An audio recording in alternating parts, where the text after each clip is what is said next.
Most creative people fail at producing their creative product and monetizing it, right? So your default position, if you're a creative person, is you're going to fail. And that's because it's hard to come up with something new, and it's hard to present it to the market at the right time, and it's hard to market it. Like, those things are really, really difficult. And so what successful entrepreneurs do is they just keep doing it over and over and over and over and over and over and over. And eventually, if they're fortunate, one of their ideas happens to hit the right place at the right time. And so that's also Darwinian in some sense. You know, you're creating all these little enterprises that are sort of alive. They're run by people, after all, and even if your idea is good, that doesn't mean it will be successful. There's so many things that have to be taken into account. So this is partly why persistence, and that's part of conscientiousness, is so useful. It's like, you know, what do they say? If at first you fail, then try again. And that would probably mean try something different rather than the same thing. But persistence is helpful because it enables you to run many, many experiments. And you need to know that the baseline is failure. You know, it's important, because otherwise you'll blame that on yourself. You know, and some of that's useful because there's probably some things that you could improve about yourself. But it's very difficult to go from 0 to 1, you know. If you're starting out as a salesperson, for example, the hardest sale is the first customer. And then, you know, they get easier with each additional customer. You got to know that there are differences in intelligence. It's really important. If you go into a job and you're not smart enough for that job, you're going to have one bloody miserable time. And you're going to make life wretched for the people around you because you won't be able to handle the position. But what you really want to do, as far as I can tell, if you want to maximize your chances for both success and let's say well-being, is you want to find a strata of occupation in which you would have an intelligence that would put you in the upper quartile. That's perfect. Then you're a big fish in a small pond. And you don't want to be the stupidest guy in the room. It's a bloody rough place to be. So, and you probably don't want to be the smartest guy in the room either, because what that probably means is you should be in a different room.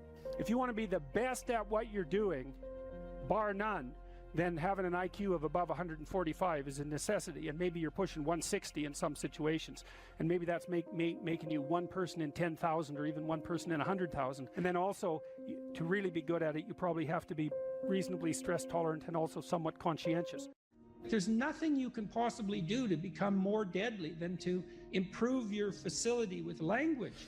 And the way you do that is by reading, especially great things, and by writing, and by thinking, and by speaking, for that matter. But how could that not be viewed as absolutely central to what education is about? You want to be inarticulate and stumble over everything that you try to think and communicate? Yeah. How are you going to get anywhere? You don't even know who you are under those circumstances. You're this massive feeling that's expressing itself, you know, maybe in violence because you can't find the words. And you stumble around and bump into things, and you're clunky and dull, and you're not witty. You don't sparkle. It's from the uphill climb that we derive our value, and I mean this technically. So almost all the positive emotion we feel, especially the emotion that fills us with enthusiasm, and that's experienced in relationship to a goal. And so in some sense, you want a goal that you can never attain. So you can always move closer to the goal that recedes as you move towards it. You think, well, that's frustrating. It's like Sisyphus pushing the rock uphill. But it's not, because as you pursue that goal, you put yourself together and your life does get better and richer and more abundant. And that's why the highest levels of virtue and goal are in some sense transcendent. You want them to be above everything you're doing so you can continually move towards something that's more sublime and better. That's what you are. You're here to live, not to sleep. And the problem with the vision of Mai Tais on the beach is that, well, first of all, that's a vision of drug-induced unconsciousness. Second, it's only going to work for about a week. Third, you're going to be a laughingstock in a month, and depressed and aimless and goalless. You want a horizon of ever expanding possibility. And so it does happen to people because they've staked their soul on the attainment of an instrumental goal. And it can be a pretty high order goal, but then you think, now I'm there, now what? Well, the answer can't be, well, I'm going to live in the lap of luxury and never have to leave the what do you want to be, a giant infant with a gold with a gold bottle. You never have to do anything but lay in your back and suck. It's like, you see the problem with that as a conceptualization. It's no, you want to be like an active warrior moving uphill with your sword in hand. And that's dynamic, that's exciting. One of the rules, I think it's rule 4, is compare yourself to who you were yesterday and not to who someone else is today. And see, that's a game you can win. The possibility that you can make yourself slightly better on a continual basis is, I think that's something that's accessible to everyone. I think that's equivalent to leading a virtuous life. And there is something to be said for virtue and truth, you know, and that is one thing. Another thing that I've noticed about people who've been phenomenally successful is that they really do everything they can to live a truthful life. And you can get a bloody long ways by being honest. Lay a disciplinary structure on yourself. Get the chaos in check.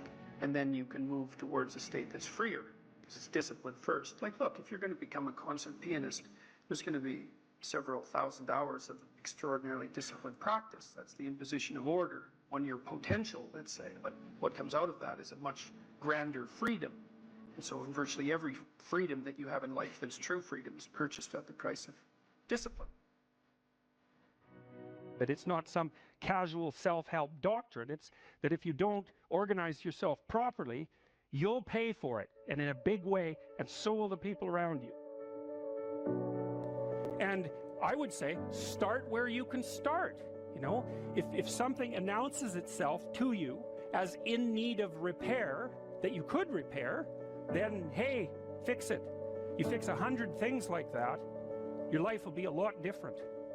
Now, I often tell people too, fix the things you repeat every day, because people tend to think of those as trivial. You get up, you brush your teeth, you have your breakfast, you know, you have your routines that you go through every day.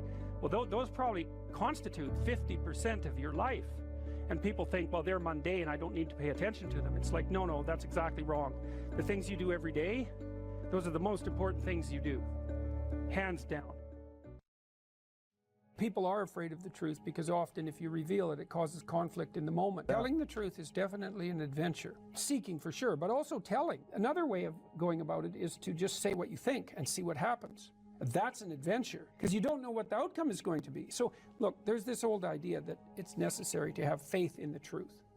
And so here's a way of thinking about that. Someone asks you a question and you might think, well, here's the outcome I want, and so here's how I'm going to answer that question. So that's one way of approaching it. But another way of approaching it is, you ask me a question, I'm going to think about the answer, and I'm just going to tell you what I think. And it doesn't matter what the outcome is, because I'm willing to see what the outcome will be, predicated on the idea that there isn't a better outcome than the one that truth produces. Even if it's harsh and terrible in the short term, and sometimes it is, it's like there isn't a better way of doing it. Now, you might say, well, how do you know that? And the answer is, well, I don't know that. That's why it's an article of faith, because I believe, and I believe this deeply, the being that you produce as a consequence of telling the truth is good by definition, even though it's harsh and often uncomfortable because you get in trouble. One of the things that I've really learned recently, or learned to articulate better, is that there's a very tight relationship between aspiration and responsibility. The first question might be, do you need to aspire to something? And the answer is, well, yes, because you have to do something. If you just sit there, you'll die. You can't just sit there. You have to go act out in the world. Okay, so act towards what? Well, that's whatever your aspiration is. You have to have an aim. Okay, well, what should the aim be? Well, it should be something worth doing, let's say. Why do something that you don't feel is worth doing? What do you think's worth doing? Well, if you watch other people and you judge when they're doing something worthwhile, you usually judge them positively if you see that they're taking responsibility, at least for themselves. What, do you want to be completely useless so other people have to take care of you? That's pretty pathetic. And maybe you could get your act together so you're taking care of yourself and your family. And maybe you could even do better than that and take care of yourself and your family and your community. Well, good for you. That's responsibility, and that's an aim. Well, here's one of the things that's cool about that, is that your life doesn't have meaning without aspiration or an aim. Okay, so you need a hierarchy of values. There's got to be something at the top. It's got to be something important. If you don't have that, your life doesn't have any meaning. So if you criticize the hierarchy, or even the idea of hierarchy, you destroy the idea of aspiration. And then people have nothing. Well, that's not helpful. People are built for a struggle and they're built for a weight, and you want to take on a heavy burden voluntarily. See if you can put yourself together. See what you can do out in the world while you're waiting to die. It's an all-in game. It better be worthwhile.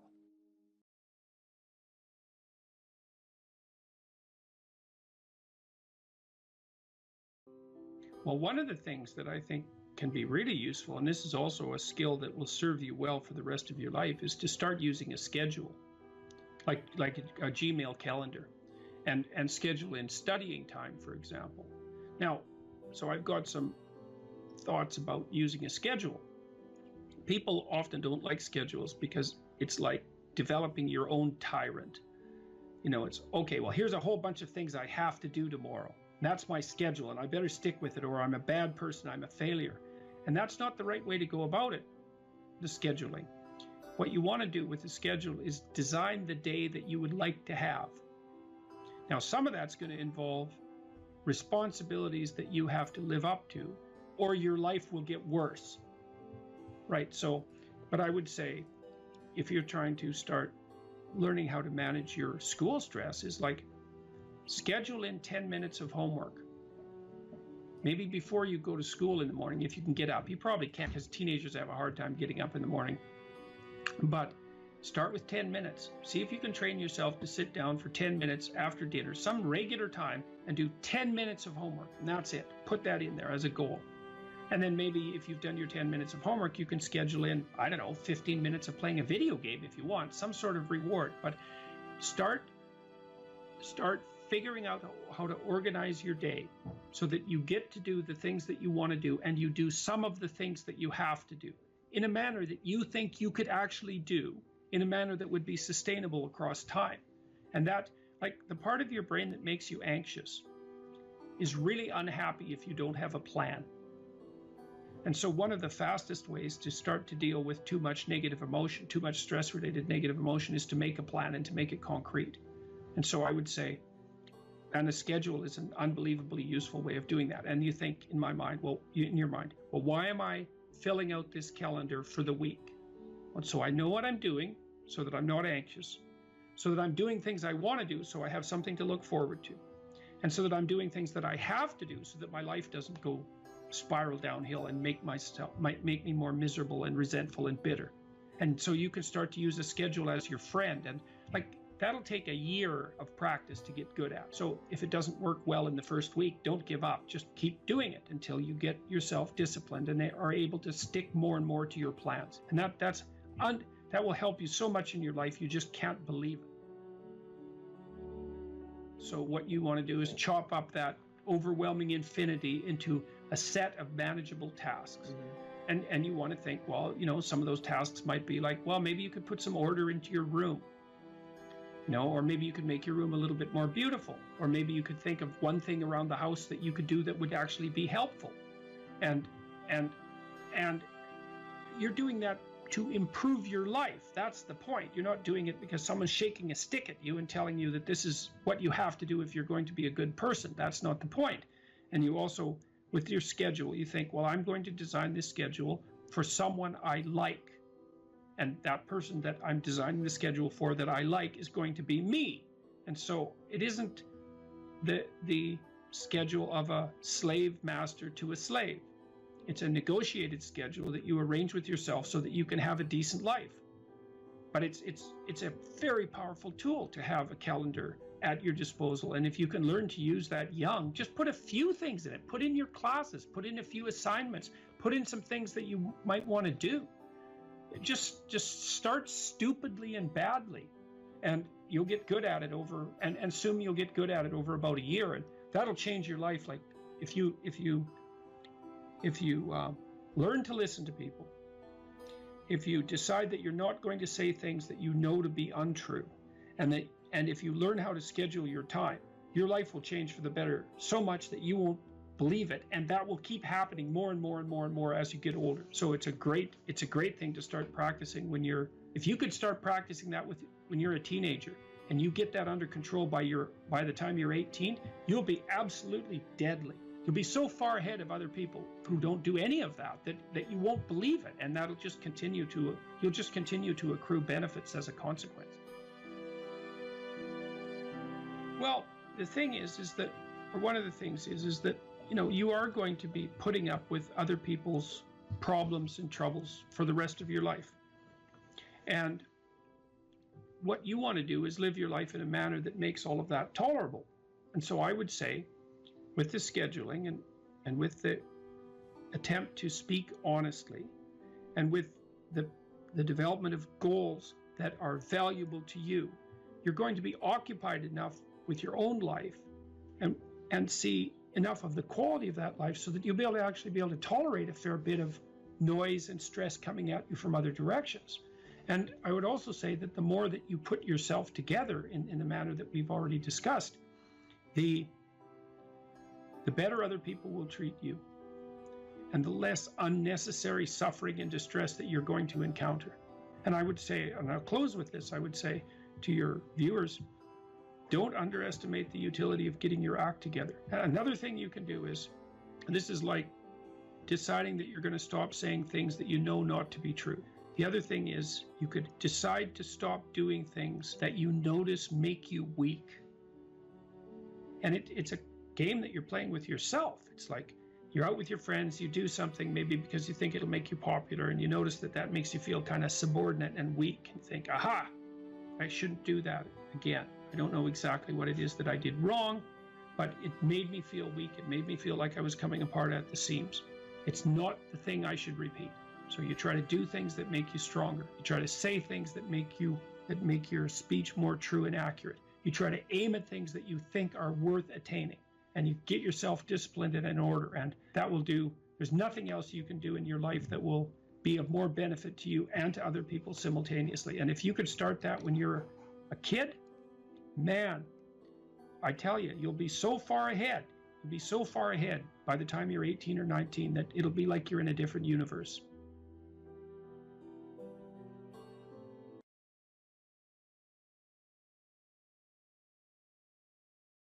So imagine you're dealing with someone who's hoarding.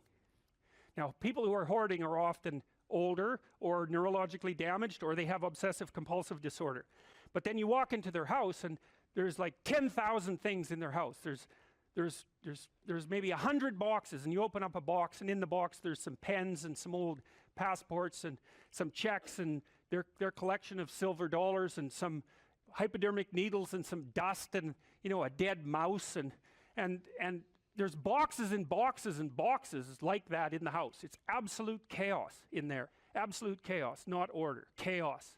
And then you think, is that their house, or is that their being? Is that their mind? And the answer is, there's no difference. There's no difference. So, I could say, well, if you want to organize your psyche, you could start by organizing your room. If that would be easier, because maybe you're a more concrete person and you need something concrete to do.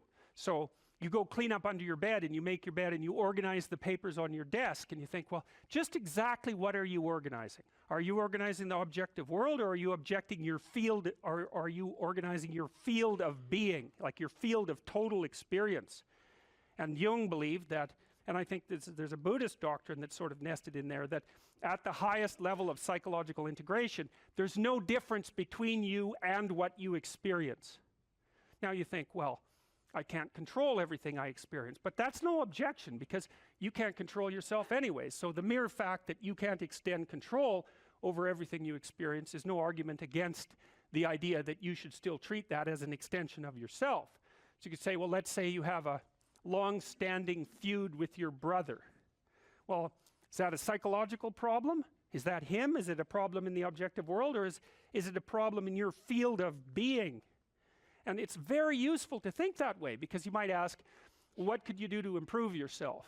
Well, let's step one step backwards. The first question might be, why should you even bother improving yourself? And I think the answer to that is something like, so you don't suffer any more stupidly than you have to.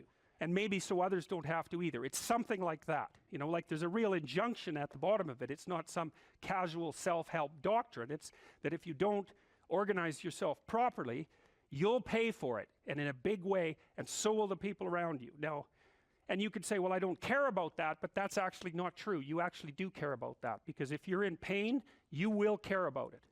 And so you do care about it, even if it's just that negative way, It's very rare that you can find someone who's in excruciating pain who would ever say, well, it would be no better if I was out of this.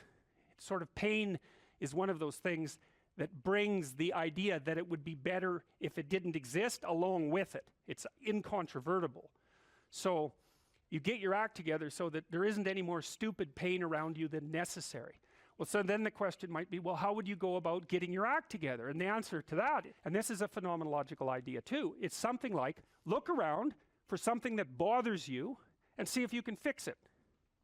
So now you think, well, let's say you go into you can do this in a room. It's quite fun to do it just when you're sitting in a room, like a room, maybe your bedroom. You can sit there and just sort of meditate on it and think, okay, if I wanted to spend 10 minutes making this room better, what would I have to do? And you have to ask yourself that, right? It's not a command, it's like a genuine question.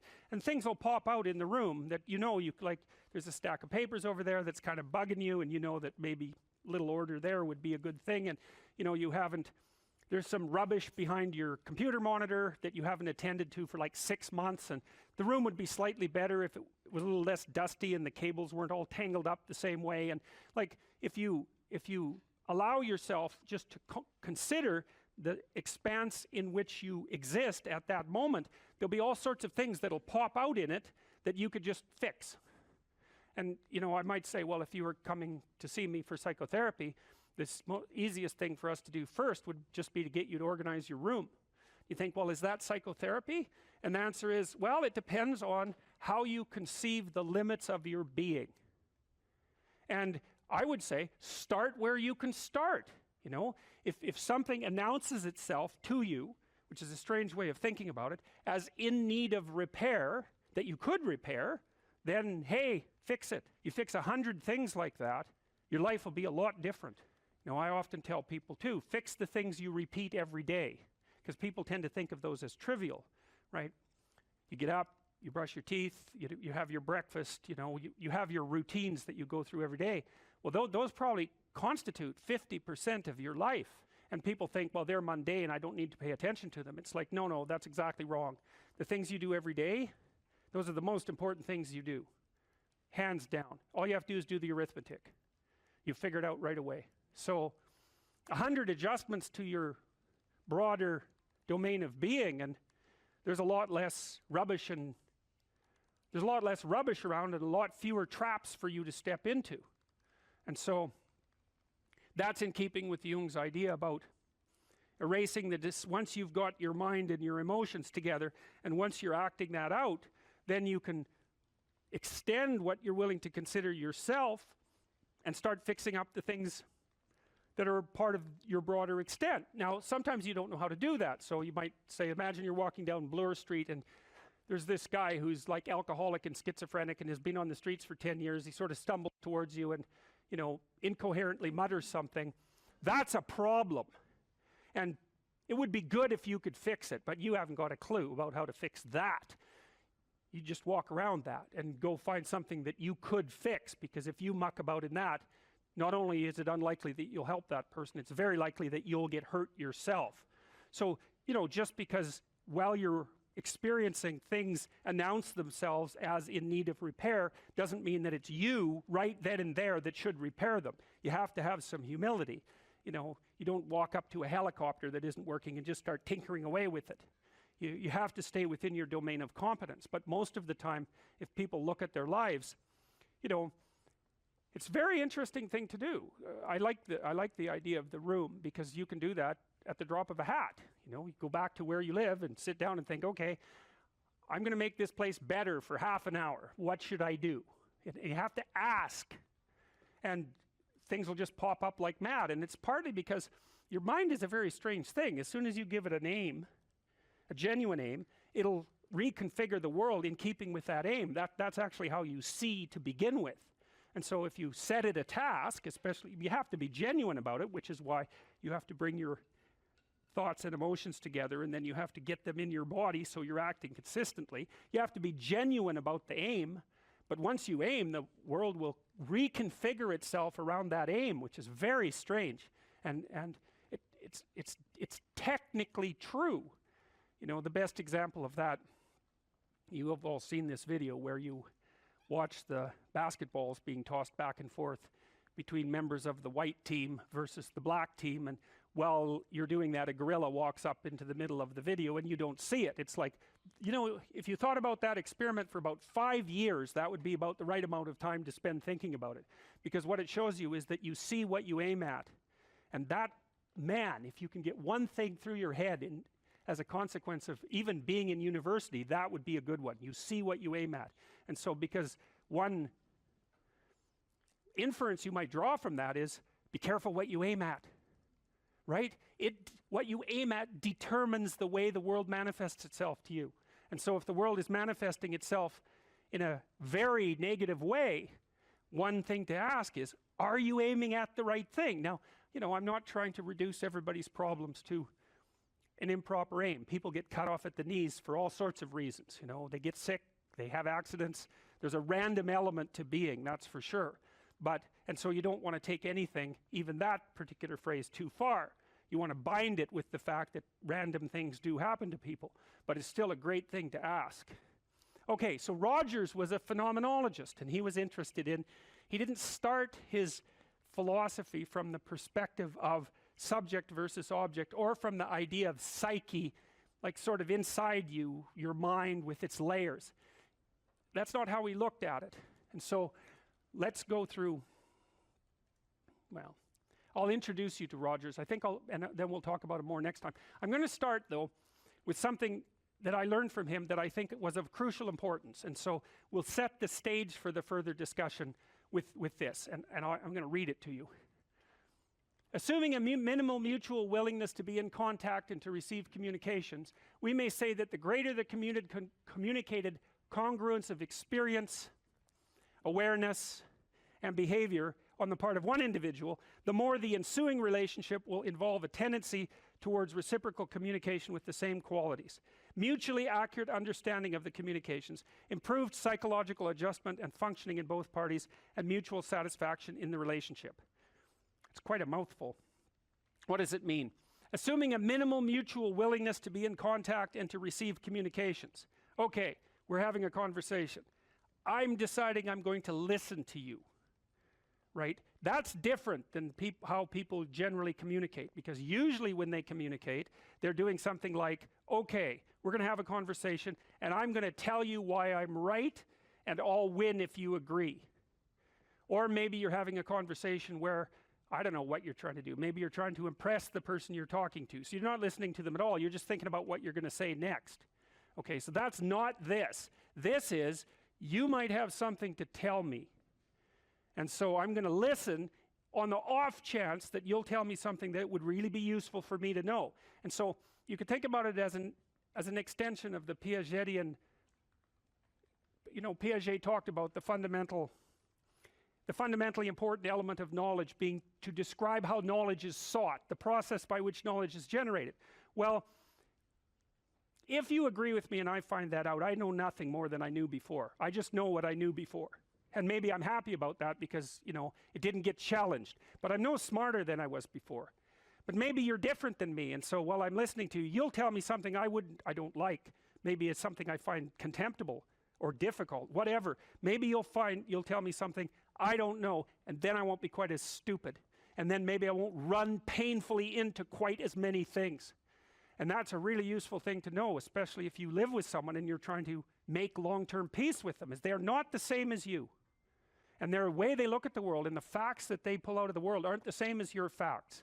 And even though you're going to be overwhelmed with the proclivity to demonstrate that you're right, it is the case that two brains are better than one. And so maybe 9 of the 10 things they tell you are dispensable, or maybe even 49 out of 50, but one thing, all you need to get out of the damn conversation is one thing you don't know. And one of the things that's very cool about a good psychotherapeutic session is that the whole conversation is like that.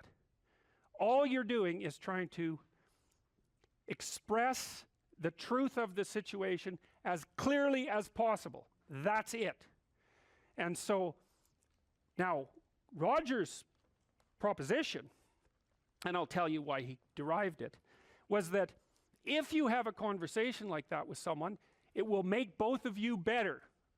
It'll make both of you psychologically healthier. So there's an implicit presupposition that the exchange of truth is curative. Well, that's a very cool idea. I mean, it's a very deep idea. I think it's the most profound idea. It's the idea upon which Western civilization, although not only Western civilization, is actually predicated. The idea that truth produces health. But for Rogers, that was the entire purpose of the Psychotherapeutic Alliance. You come to see me because you want to be better. You don't even know what that means necessarily, neither do I. We're going to figure that out together. But you come and you say, look, things are not acceptable to me, and maybe there's something I could do about that. So that's the minimal precondition to engage in therapy. Something's wrong, you're willing to talk about it truthfully, and you want it to be better. Without that, the therapeutic relationship does not get off the ground. And so then you might ask, well, what relationships are therapeutic? And the answer to that would be, if you have a real relationship, it's therapeutic. If it isn't, what you have is not a relationship. God only knows what you have. You're a slave, they're a tyrant, you know, you're both butting heads with one another. It's a primate dominance hierarchy dispute. Oh, I don't know, you're like two cats in a barrel, or two people with their hands around each other's throats. But what you have is not a relationship. So, all right.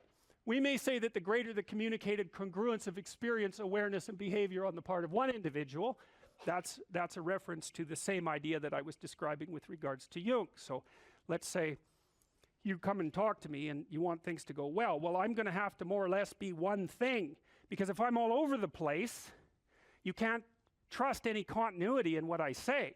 There's no reason for you to believe that I'm capable of actually telling you, I'm capable of expressing anything that's true. So the truth is something that emerges as a consequence of getting yourself lined up and beating all the, what would you call, all the impurities out of your soul. So then I learned about Piaget, and Piaget had some very interesting ideas, and I think I've told you already what Piaget was up to. He wasn't a developmental psychologist. He didn't even regard himself as a psychologist. He wanted to reconcile science and religion. That's what he was doing through his entire bloody life, because it drove him crazy when he was an adolescent. And he didn't think that he would be able to survive unless he could bring those two things together. So he's working on the same problem. And so one of the things that Piaget, who was very prone to observation, he was an ethologist of human beings. That's a good way of thinking about it. An ethologist is a scientist who studies animals by watching their behavior rather than studying them under laboratory conditions. And he got very interested in the spontaneous emergence of morality in the play of children. And it was so smart, that idea that, you know, when kids come together and unify themselves towards a particular goal, so in play, that a morality emerges out of that. And that morality, and I've mentioned this before, there's a morality in game 1, there's a morality in game 2, there's a morality in game 3. What's common across all those moralities is a meta-morality. And so the meta-morality emerges from the particular moralities that are embedded in particular cooperative situations. We could say cooperative and competitive situations. You can expand that out biologically to some degree to the idea of the dominance hierarchy, right? Every social animal, and even many animals who aren't social, are embedded in a dominance hierarchy. The dominance hierarchy has a structure. We couldn't call it a dominance hierarchy. Dominance hierarchy A, B, C, D, E, thousands of them across thousands of years. You extract out from all of them what's central to all of them. That's the pyramid of value. What question do you need answered about the pyramid of value? What's at the top? Because that's the ideal. That's the eye at the top of the pyramid, or the golden Buddha in the lotus. It's the same thing. It's the same thing as the crucifix, paradoxically enough. And that has to do with something like the voluntary acceptance and therefore transcendence of suffering. It's something like that. These are not arbitrary ideas. They're deeply, that's my case anyways, they're deeply, deeply, deeply rooted in biology and culture. They're as deeply rooted in biology as the dominance hierarchy is rooted in biology. And we already know the answer to that. The dominance hierarchy has been around for 350 million years. It's a long time. You don't get to just brush that off and say, well, morality is some sort of second order cognitive problem. It's like, no, it's not. I mean, I can tell you something about its instantiation in your nervous system. You have a counter at the bottom of your brain that keeps track of where you are in terms of your status, and it bloody well regulates the sensitivity of your emotions. So if you're at the bottom of the hierarchy, barely clinging on to the world, everything overwhelms you, and that's because you're damn near dead. And so everything should overwhelm you. You've got no extra resources. Any more threat, you're sunk. So you become extremely sensitive to negative emotion, and maybe also impulsive, so that you grab while the grabbing's good.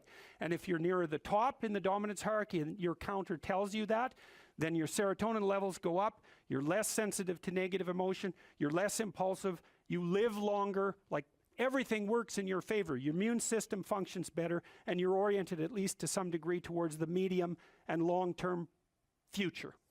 And you can afford that because all hell isn't breaking loose around you all the time. And so then the question is there a way of being that increases the probability that you're going to move up dominance hierarchies?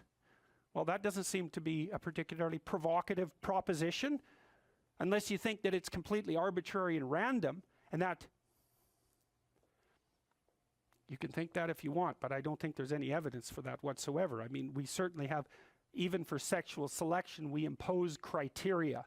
They're not random and arbitrary. So, okay, so back to Jung.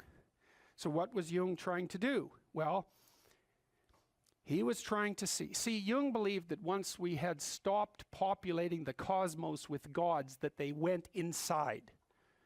That's a good way of thinking. Well, think about it this way. You know, an archaic person looks at the sky and uses his imagination to populate the sky. What's the sky?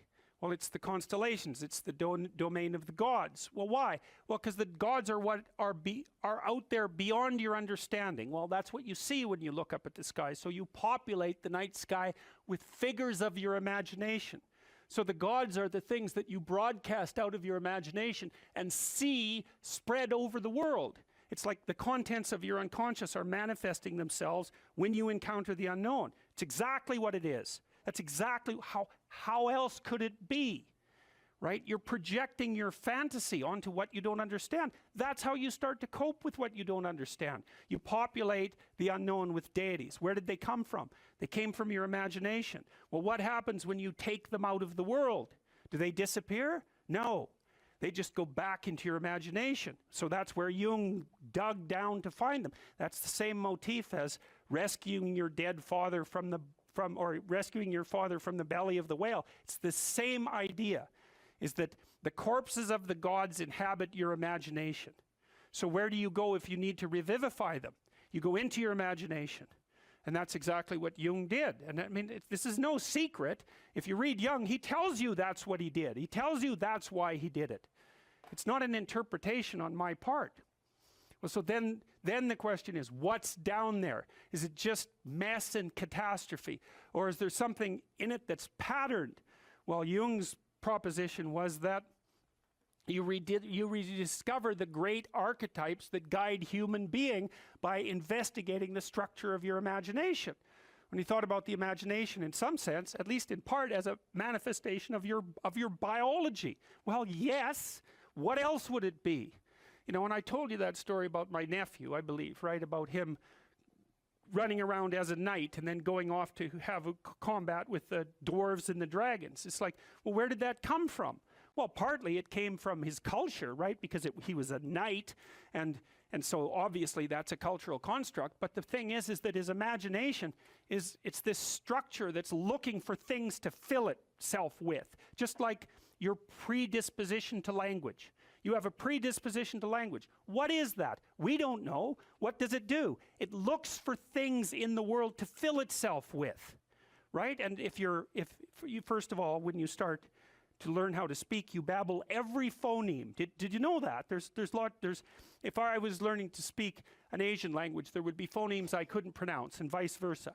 An infant, all of them, they babble all the phonemes, and then as they start to learn the language, they lose the ability to say a bunch of them and only retain the ones that are relevant to that language.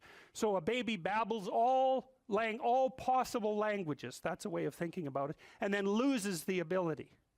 So that's you can see there, so you could say, well, you manifest the potential to be possessed by the set of all possible archetypes. It's built into your biology.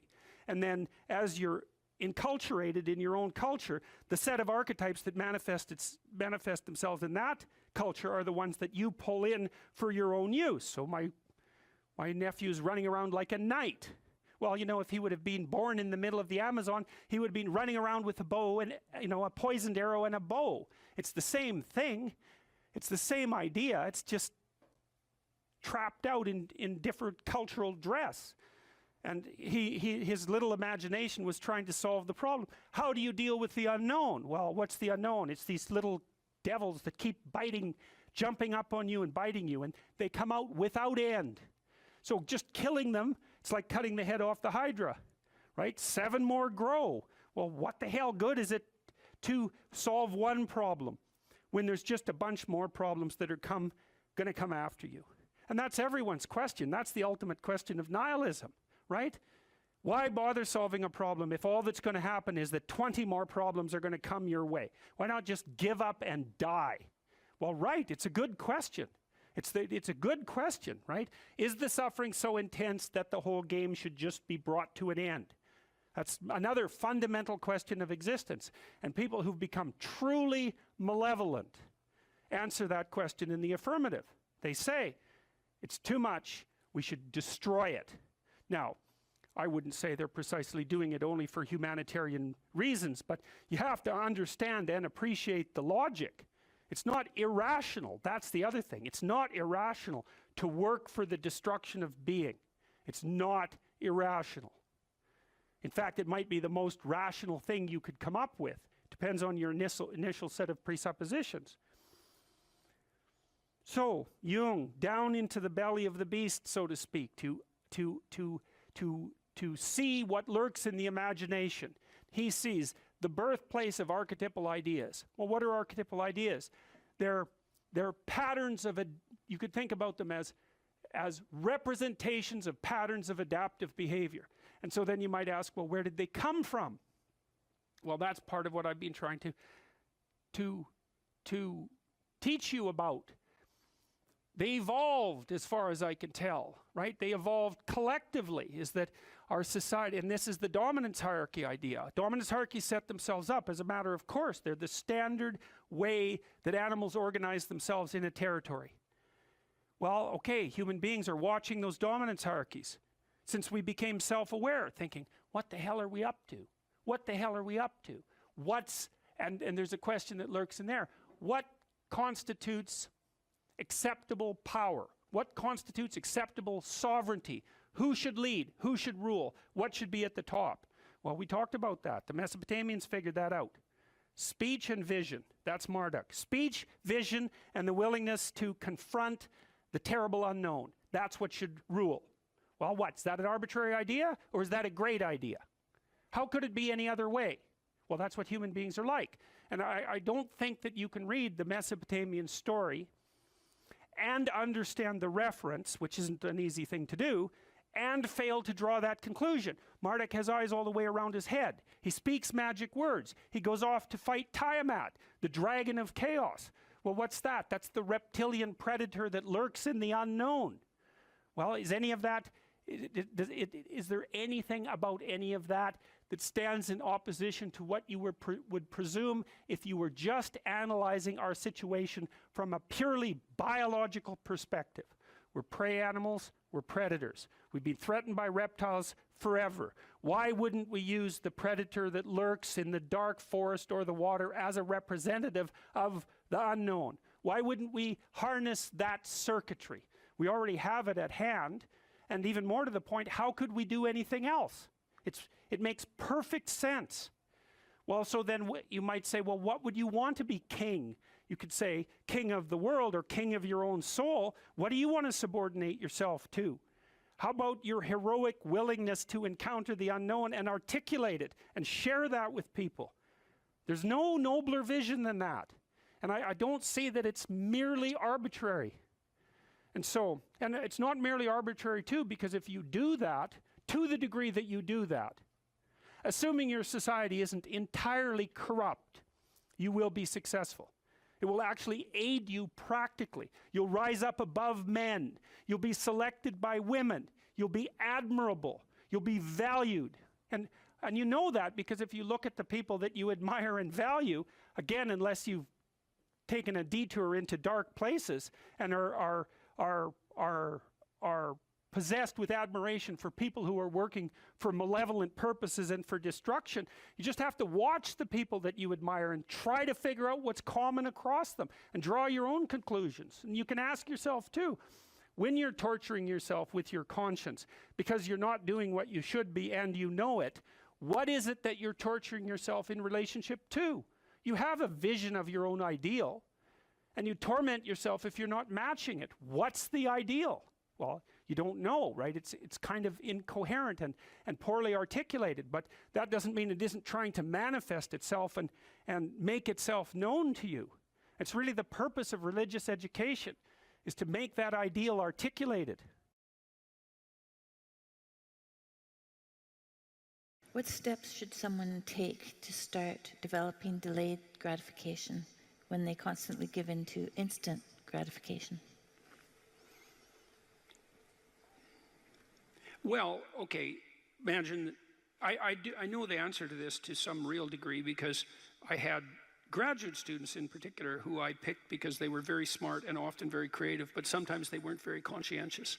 So they had a hard time delaying gratification.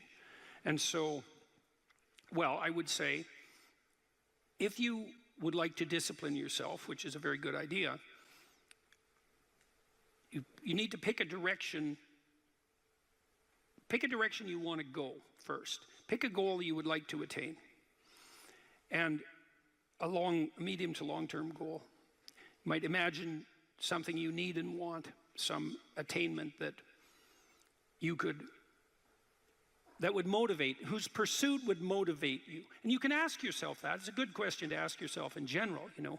This is a very good question to ask yourself is, if you could have what you needed and wanted, what would that be? And that's a meditative question. You don't want to force an answer out of yourself. You want to ask yourself that like you would ask someone else. If I could have what I wanted, what would that look like? And you can ask yourself that in a more differentiated way. If I could have the relationship that I needed and wanted, if I could have the friendships, if I could have the job or career, if I could have the educational pathway, if I could adopt civic responsibility in an optimized manner, if I could engage in some creative enterprise, if I took care of myself properly, if I regulated my susceptibility to temptations, what would that look like if it was optimized? And then that sets you up a goal that has some motivational force. This is worth doing.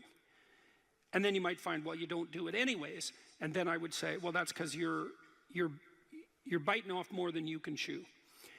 The next goal is to take your goal and to fragment it into micro goals until you find a micro goal that's small enough that it still presents some challenge that you will do. And so I've become, one of the things I'm known for, I suppose, is my advice to people to clean up their rooms. And the people who think I'm their enemy laugh about that rule because of its simplicity, let's say. But the only reason they think it's simple is because they've never tried it. It's actually extremely difficult. And it was very frequently the case that, well, it's very difficult to put your room, your office, your bedroom in order. I mean, you think about your bedroom, hypothetically, let's say you're married, you share that room with someone else. Is your bedroom in order? Really? And I don't just mean, is it neat? Maybe it's too neat. Maybe it's too orderly. Maybe it's too sterile. Maybe it's too bare. Maybe that characterizes your whole bloody relationship. Maybe, really? And maybe that is genuinely reflected in the state of your room, because it's very probable that that room is a microcosm of your marriage. It's highly probable. And so what that would mean is to organize that room would require the organization of your marital life, not least because if you want to put that room in order, you're going to have to negotiate with your wife about how that's going to be done. And while you're making that negotiation, even in relationship to the micro details, you're going to encounter almost everything that's wrong with your relationship. And so, you know, you might ask yourself when you walk into your bedroom, I hate this bedroom. It's like, you should really think that through. And then you need to think through what you would need to do so that you love that room, or even more complexly, so that you both loved it. Because that's a tough thing to attain, boy, because you're going to have differences in taste, you're going to have differences in orderliness. There's all sorts of things that you're going to have to negotiate in order to make that room you both inhabit jointly desirable. Anyways, you set yourself a goal, ask yourself what goal you want to set, and then break the goal down into steps that are small enough so that even someone as pathetic as you could manage them. And that requires a tremendous humility. I know it was frequently the case, for example, with my clients, that I would do an analysis of their situation in life, and let's say, just for the sake of argument, that someone was 30, living at home, in the bedroom they grew up in high school, in a complete bloody state of disorder, both moral and practical. And one of the relatively simple steps that we might agree upon with regards to moving forward is the person might think, well, you know, I'm 30, I'm really immature, I haven't taken any responsibility for my life, my mother still makes my bed and cleans up after me. It's like, well, why don't you just start with that, you know, because you're not going to just fix your life. Why don't you just try to clean up your room like you're a mature 14-year-old instead of a dreadfully dismal 30-year-old. And so, first of all, it's really hard for someone, even if they're desperate, to admit that that's necessary, right? Because it's so bloody humiliating. I mean, really, I'm so damn useless that my basic goal is going to be to clean up my bedroom. It's like, well, looks like it. And actually, it's worse than that, because then you ask the person, you negotiate with the person, they say, well, I'll try to clean up my room. Then they come back the next week and they say, I had one client, this was so funny, he's going to vacuum his rug. That was his goal for the week. He just had a child out of wedlock, and he was afraid that he was going to be a very bad father, which was a very realistic fear. And so he wanted to put himself together, you know, and so that's why he came to see me. And he lived in this squalor, and one thing we decided to do was that he could vacuum the rug, which he hadn't done for like 12 years because his mother would do it. And so it was so funny, it's so unbelievably comical.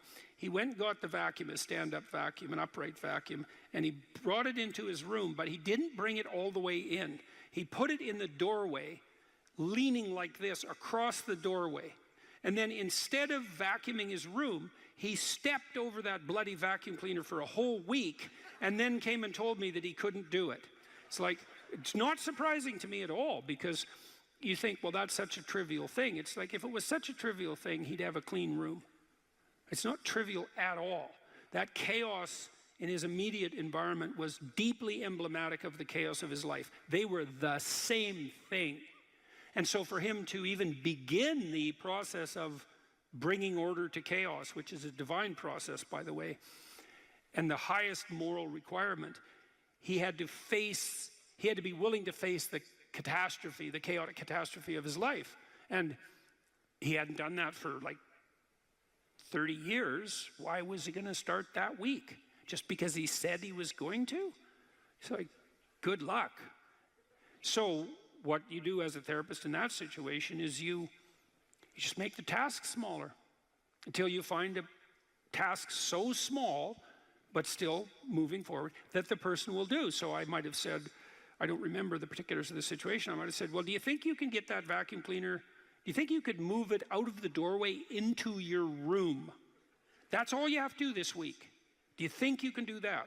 And I'd say that and offer that without being contemptuous. Like, you have to be very careful about such things. And I know that this is more complicated than it looks. And I also know that the first step taken towards the domination of chaos and its transformation into order is a cardinal and difficult step. And so you can make it small, and that's fine. It'll still work. So I might say, well, just move the vacuum cleaner inside your room. And then I would also say to someone in that situation, don't do more than that. If the agreement that you've made with me and with yourself is that that's enough, abide by the contract that you've written with yourself and allow yourself to be grateful for the fact that you had the courage to take even a single step forward. And don't push your bloody luck, because maybe you'll have a brief fit and vacuum the whole rug, and then you'll be so annoyed at how you've destabilized your entire life that you'll redouble your attempts to make a mess, and the place will be more like hell than ever for 2 months. It's very probable that that sort of thing will occur if you break the contract you've set with yourself. The upside of this is, because you think, oh my God, that's so dismal, I have to start that low. It's like, yeah, probably, especially if it's a real difficult thing you're trying to sort out. You have to start as low as you are useless, and that's low. So, but the upside is that progress accelerates. It's not linear, and so if you take once you take the first step, the probability that you'll take a slightly larger second step increases, and that increases non-linearly. And so once you get the ball rolling, so to speak, once you start pushing the rock uphill, you can do it faster and faster. And so even if you have to start in a very humiliating manner, that doesn't mean that's where you'll end. One of the things that Tammy and I learned to do, and this was a consequence of me being trained as a behavior therapist, is, we'll just take an example that maybe I was trying to learn how to compliment her when she dressed nicely. And maybe the fact that I wasn't good at that was manifest in the fact that she'd put some effort into her dress, and then I wouldn't respond in the appropriate manner, and that would dishearten her. And I don't particularly remember that exactly happening, but it'll be a perfectly reasonable example. And so then she would be displeased. And then the question would be, well, is she displeased because I'm too stupid to offer a proper compliment? Or is she displeased because she's so needy and lacking confidence that she needs a compliment that would go beyond the ordinary? And the answer is, what the hell do we know? Could be one or the other or both.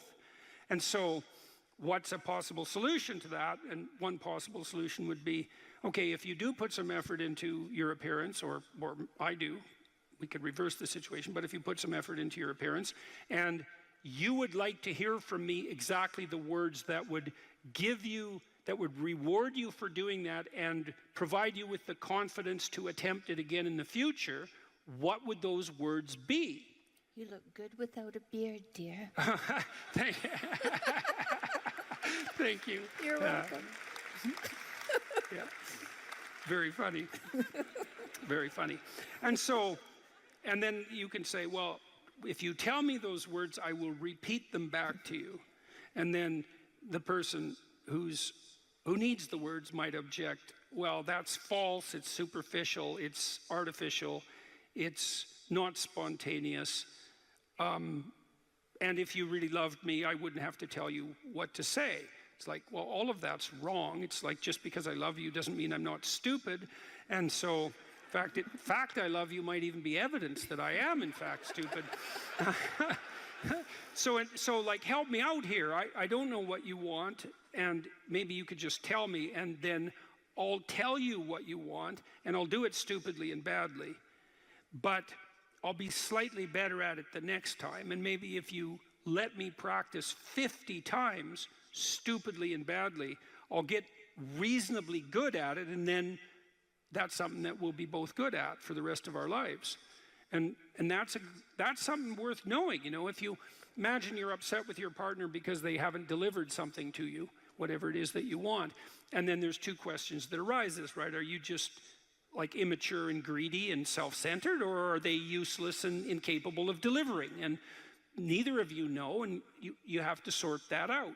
And then you also, as the injured party, let's say, might regard it as a moral necessity on your part to indicate to your partner exactly what you want, just to tell them. Like, it looks to me like if you did this or said this, then that would satisfy me. And then you might say, well, is that reasonable? Do you feel that it would be reasonable for you to offer that? Would you be willing to offer that? Am I pushing you too far? Those are all things that have to be sorted out. And then you can practice that, and you can practice that with the resolution of every dispute that emerges. If you're willing to take to yourself the responsibility of communicating to your partner your conditions for satisfaction. It means you have to admit them to yourself too, which is also very difficult. And then you can help your partner take stupid incremental steps forward, in the direction that you'd like to see expand, and then you can get better at that. And it's unbelievably useful. You can get better at how you have dinner together or breakfast or lunch. Those things repeat every day, so they're very important. You can get better at how you greet each other when you come home. You can get better at the routine that you fall into, let's say, when you go to bed at night or when you wake up in the morning. All these things that repeat, because that's your life, the things that repeat. You can conceptualize how you might like them to be ordered if they were undertaken in an optimal manner, and you can start incrementally moving forward to that. And you can do that by communicating what you need and want, and by carefully rewarding your partner for taking the appropriate incremental steps forward. And so if you're trying to discipline yourself, you make a goal, you break it down into micro goals, and you implement the micro goals and reward yourself for doing so. And if you do that reliably and you make that a practice, that you'll become more disciplined across time, and you'll move towards the fulfillment of your goals. And that's practically how that's the practical guide for success on that front. I had an interesting experience the other day. I went to the keg. I go there because I have food allergies, and they're very careful with people who have food allergies. And the waiter took me to the table, and he said that he had been watching my lectures, and that's a very common experience.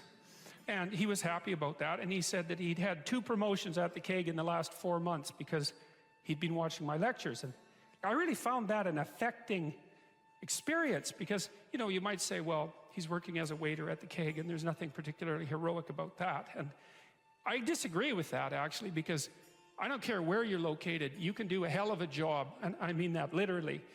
You can take whatever job you have and you can make it a real nice little piece of absolute misery. Or you can act like a civilized human being and notice that no matter where you are, there's a richness and a complexity that's completely inexhaustible right at hand. And then you can take that seriously, and you can say, well, I happen to be a waiter at the keg, and he's a young guy, and perhaps that isn't where I want to end up, but it's not nothing. It's a rich environment, and I can make it a lot better if I want to. I can get along properly with my coworkers and not gossip behind their back, and I can treat my customers properly, and if an opportunity comes my way, I can take it, and I can see what happens. And so he said that's what he'd started doing, and that things were working out much better for him. He was in a much better job than he was 3 months ago. In 3 months, that's nothing, right? I mean, that's a nice trajectory. It's an uphill trajectory, and that's what you want, really. An uphill trajectory is actually even better than being somewhere good, as far as I'm concerned, because one of the things that really makes your life meaningful is the clear realization that you're headed somewhere better than you are now. And then it's even better if you also understand that there's a direct causal relationship between the things that you're doing and the steepness of that incline. And so I get a lot of letters from people like that, and they say, well, I've been listening to these lectures, and I decided that I'm going to try to take responsibility for my life, and so I've started to stop doing all the stupid things that I know that are stupid, that I know I shouldn't be doing, and I've started doing some of the things that aren't stupid that I know I should be doing, which seems pretty obvious, really, if you think about it. But obvious though it may be, that isn't necessarily what people do. And then they write and say, you can't believe what difference that makes. And they're thrilled about it. And so I'm thrilled about it when I get letters like that, because I really don't experience anything as better than a letter like that or a message like that, because it's so good to see things that aren't so good replaced by something better. And I really do think it's an open question. I truly believe it's an open question to what degree we could make things better if that's what we actually aimed at doing. Well, there's two modes of being in the world, right? There's one where you adopt the responsibility for living properly, for being properly, and you make the sacrifices necessary for doing that, and then everything will flourish properly. And the other one is a pathway of resentment and bitterness and rejection and murder and genocide, and that just seems exactly right to me. And so if the positive path beckons, if you can actually see what it is, if you can lower yourself enough to see what it is. Carl Jung said once that modern people didn't see God because they didn't look low enough. It's a phrase I really, really like, because people denigrate the opportunities that are right in front of them. And there's no reason to do that, because what's right in front of you is the majesty of being. That's what's right in front of you. It's inexhaustibly complex and full of potential, and there's no reason to assume that wherever you happen to be isn't as good a starting place as anywhere else. Now, you know, I know some people have terrible, terrible lives. They're in situations that are absolutely unbearable. But I also do know that even situations like that can be made a hell of a lot worse by the worst kind of attitude, that's for sure. So anyway, so that's where you are. You're in a damaged structure. You're a damaged structure. You're in a damaged structure. But, you know, at least it's got some walls. You know, you're not being fed to the lions on a regular basis, so that's a good thing. And you can emerge forward heroically to confront the chaos that constantly threatens the structure within which you live. And you can free something as a consequence of that. You can learn something. You can strengthen yourself. That's the other thing, because what you're actually made of, in many ways, what informs you, what you're made of, is what you encounter when you voluntarily encounter the unknown.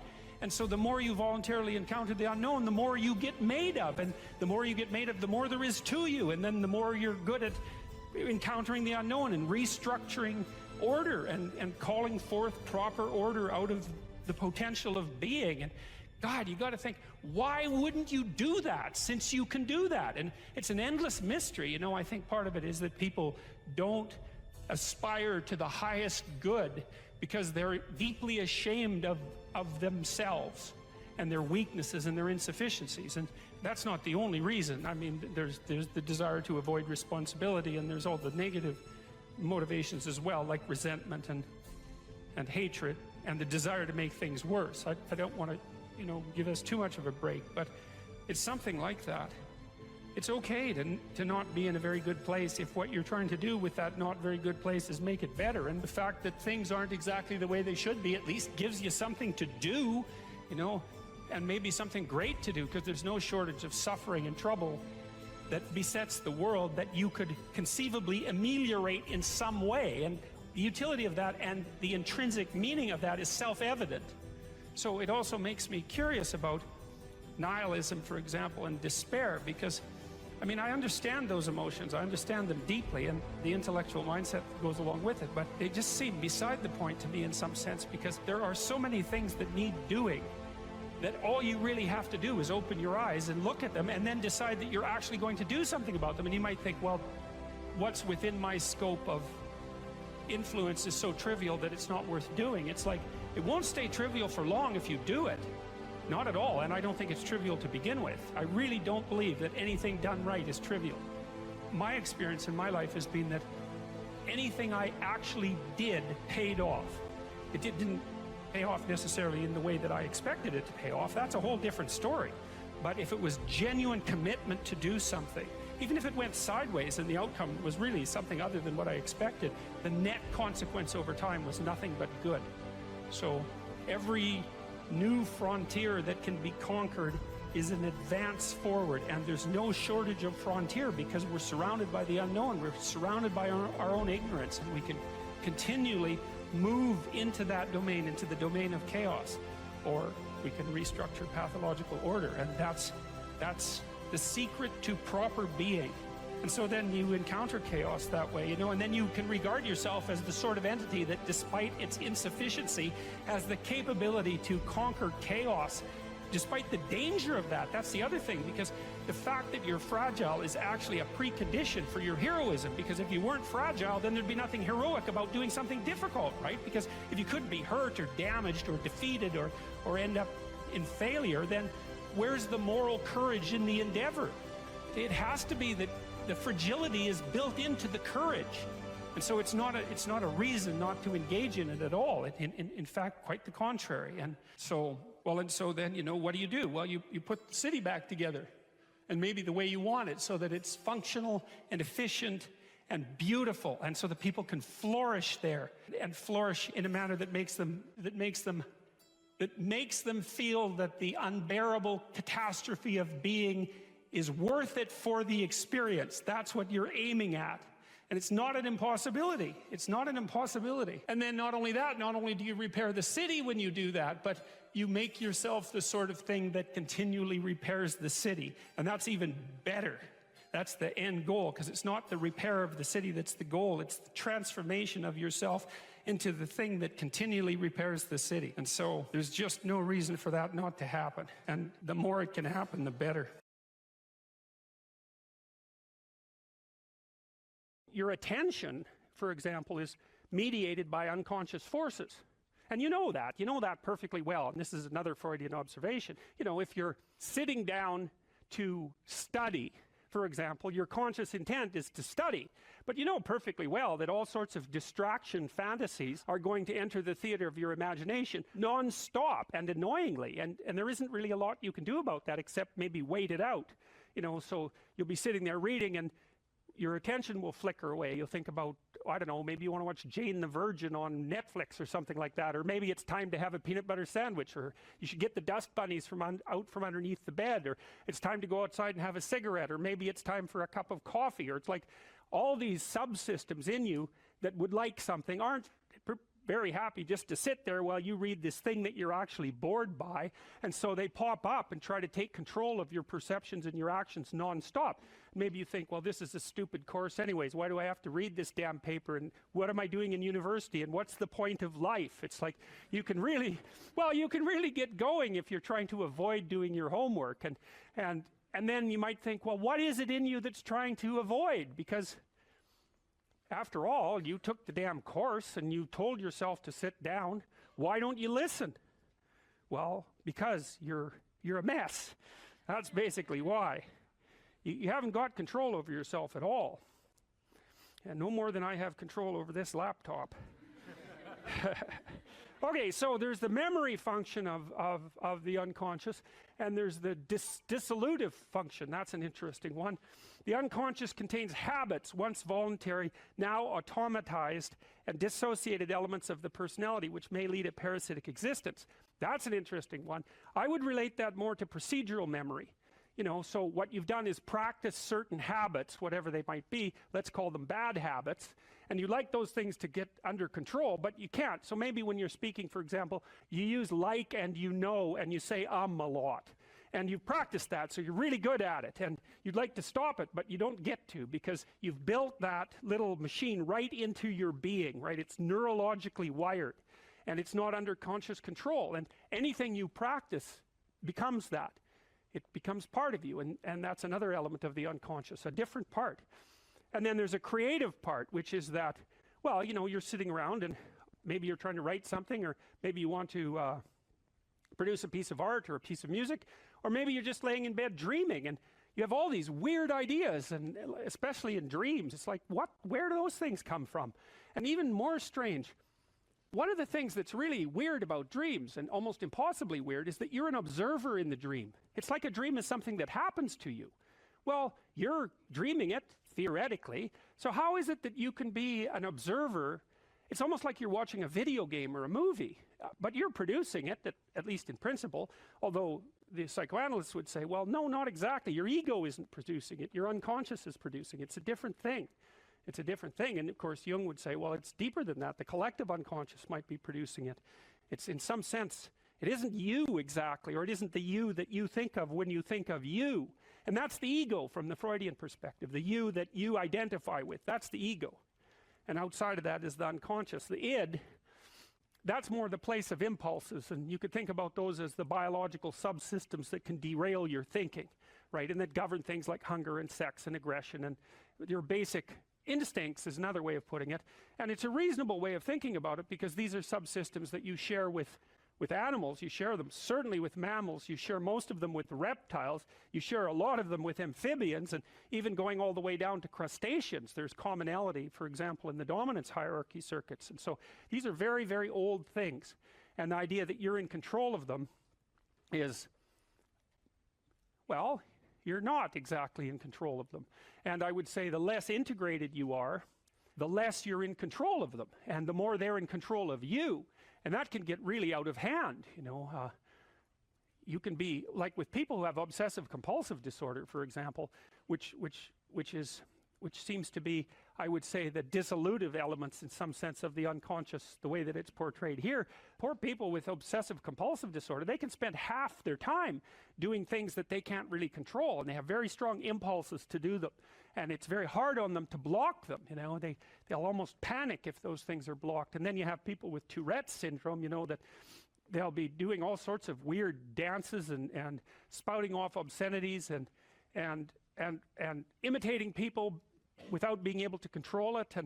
And sometimes a little bit of antipsychotic medication can dampen that down, but it's as if there are these autonomous semi-spirits inside of them that grip control over their behavior and make them do things. And you know, you find that to some degree in your own life, because maybe you've become very attracted to someone, even maybe you don't want to be attracted to the person, and then you find yourself, you know, texting them when you know perfectly well that you should be going to bed, and you know, you're in a grip of something, and you can't control it, and that's all part of the unconscious and all part of what Freud was studying.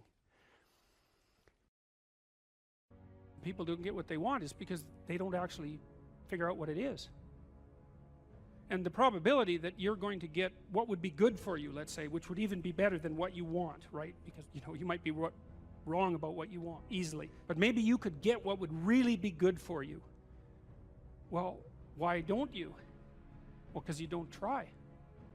You don't think, okay, here's what I would like if I could have it. And I don't mean in a way that you manipulate the world to force it to deliver you goods for status or something like that. That isn't what I mean. I mean something like, imagine that you were taking care of yourself like you were someone you actually cared for. And then you thought, okay, I'm caring for this person. I would like things to go as well for them as possible. What would their life have to be like in order for that to be the case?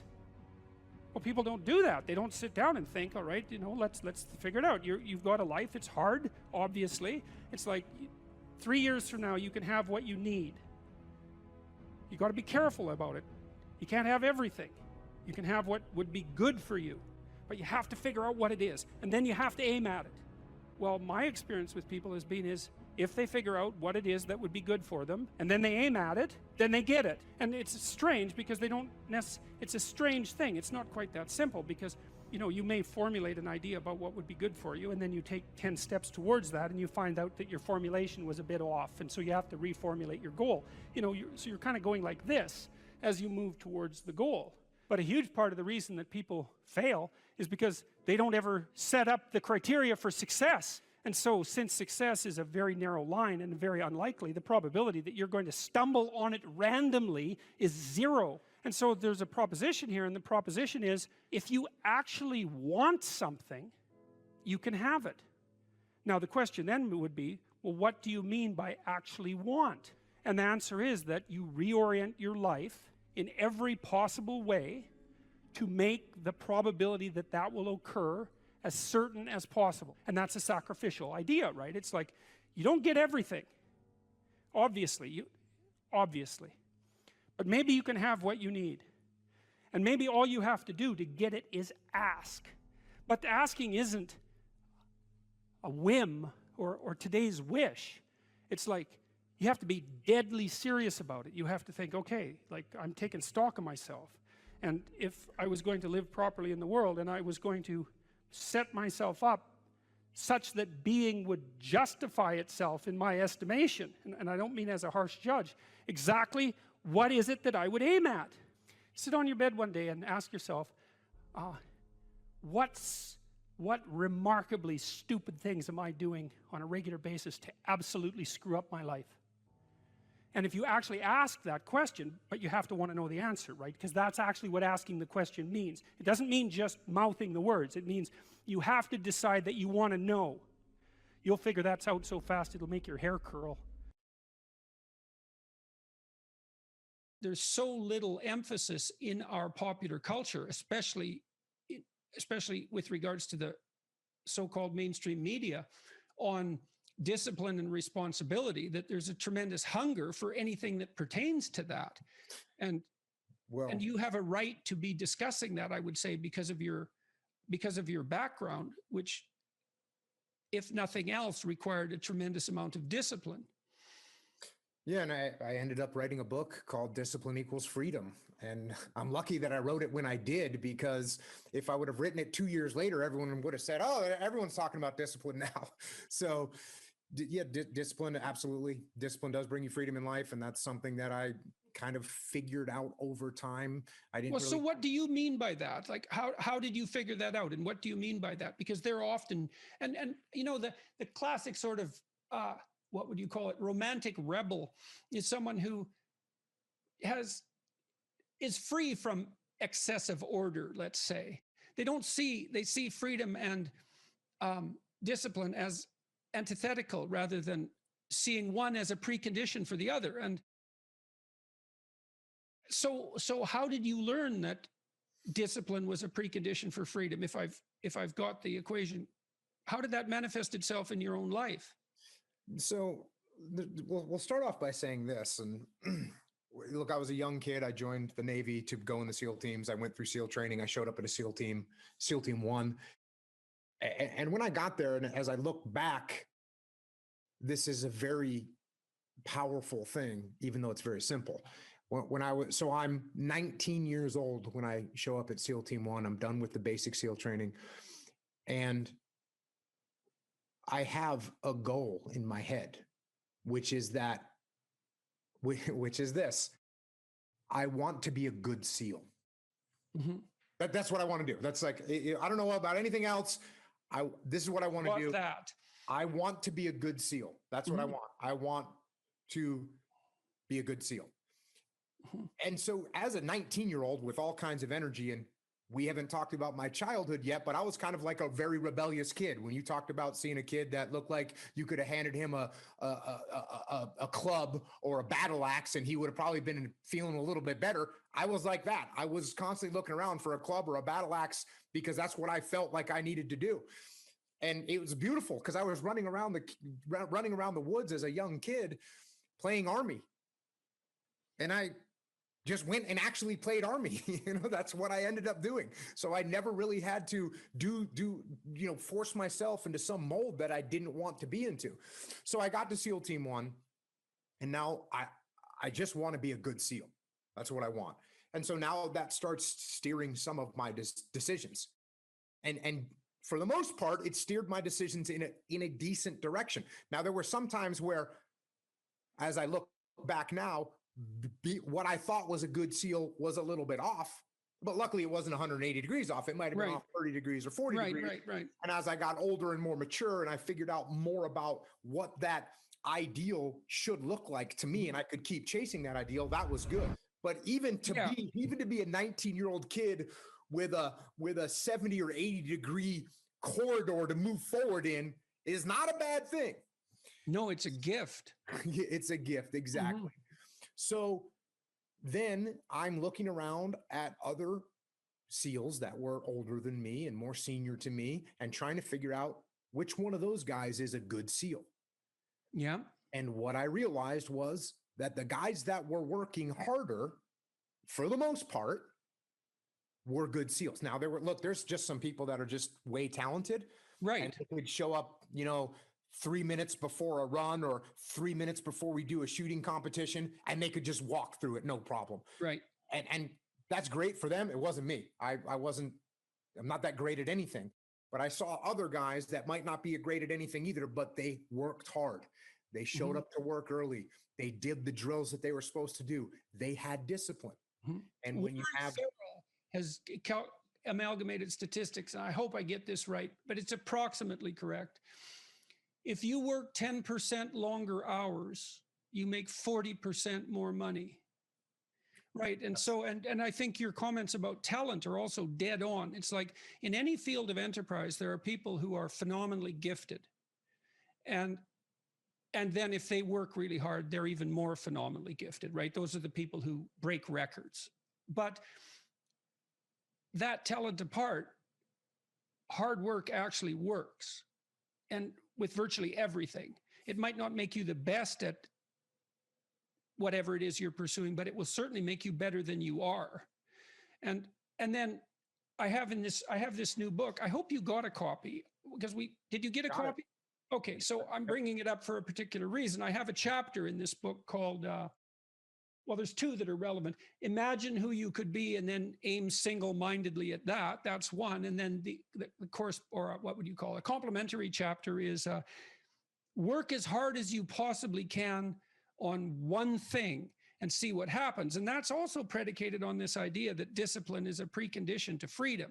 So you were fortunate, like you had this goal, right? So that meant you had a goal, which is a really big deal because you could learn about goals. You had a sense of a higher mode of moral being, that I would rather be a good SEAL than the person I am now. Well, it's a code of behavior and a way of perceiving. So there's an ethic in that. And then you said as well, you know, your conception of what good SEAL meant changed as you matured, but that's also fine. It wouldn't have changed unless you would have pursued that initial, only partially accurate goal. And so that's also a really good thing for people to understand is like, if you don't know what you're doing, aim at something. Is it the right thing? No, but it's better than just shooting randomly. So you aim at something, and then as you aim and you move towards it, you're going to find out why you're wrong. And then you might recalibrate your aim. And that's going to happen over and over because as you move towards a goal, it recedes or it broadens or it recedes and broadens. And otherwise you'd run out of things to do. If you're hungry, it's not a deterministic drive. It's a subpersonality that has a goal, and then it has a bunch of action patterns that are going to work in reference to that goal. It has a bunch of perceptions that suit that goal, and it organizes your emotional responses around that goal. And so to think about it as a personality is it's a much more intelligent way to look at it. One other thing about Skinner's rats, you know, Skinner could get rats to do almost everything, and he would reward them with food. And so he had a simple rat model, but his rats were starved down to 75% of their normal body weight. So not only were they not social, gregarious rats like rats are, because they were isolated, they were genetically altered from wild rats, but they also weren't as complex as a real rat because they were starving. And so, but you know, a starving rat is a pretty good model of a rat, and a rat is a pretty good model of a person. But a lot of our models of simple behavioral learning were based on starving, isolated rats. So, anyways, how to think about motivation? We'll think about it from the hypothalamic perspective. So we could say one thing that motivation does is set goals. We could say that emotions track progress towards goals. And I'm going to use that schema even though it's not exactly right. So you say, well, motivation determines where you're going to aim. So if you're hungry, you're going to aim at something to eat. And then that will organize your perceptions so that you zero out everything that isn't relevant to that task, which is almost everything. You concentrate on those few things that are going to facilitate your movement forward. When you encounter those things, that produces positive emotion. As you move through the world towards your goal, and you see that things are laying themselves out that facilitate your movement forward, those things cause positive emotion. And if you encounter anything that gets in the way, then that produces negative emotion, and it can be like threat, because you're not supposed to encounter something that gets in the way. It can be anger, so that you move it away. It can be frustration, disappointment, grief. Those would, if you had a response that serious to an obstacle, it would probably punish the little motivated frame right out of existence. You know, so you walk downstairs and, I don't know, the contracting company has set a wrecking ball through your kitchen. It's like, that's going to be disappointing. You're not going to keep eating the peanut butter sandwich in the rubble. That little frame is going to get punished out of existence, and some new goal is going to pop up in its stead. And you know, one of the things we're going to try to sort out is how do you decide when you've encountered an obstacle that's so big that you should just quit and go do something else? Because that's not obvious. You know, and You can get into counterproductive persistence pretty easily. So we don't know how people solve that problem. It's a really complicated one. So anyways, we're going to work on that scenario. Your hypothalamus pops up micro goals that are directly relevant to biological survival. That produces a frame of reference. So it's not a goal, it's not a drive, and it's not a collection of behaviors. It's a little personality. And the personality has a viewpoint, it has thoughts that go along with it. It has perceptions, it has action tendencies, all of that. You can see this in addiction, most particularly. So one of the things that you find often with people who are alcoholic is they lie all the time. And that's because when they've built a little alcohol-dependent personality inside of themselves, or a big one, maybe it's 90% of their personality, and one of the things that consists of is all the rationalizations that they've used over the years to justify their addiction to themselves and to other people. And so the addiction has a personality, you know, and so when the person is off, or maybe they're addicted to meth or something like that, where, you know, the addiction is more, it's more short-term powerful, than I would say, than an alcohol addiction. They'll say anything, and the words are just tools used to get towards the goal. And if they happen to be deceptive, whatever, it doesn't matter. They're just practical tools to get towards the goal.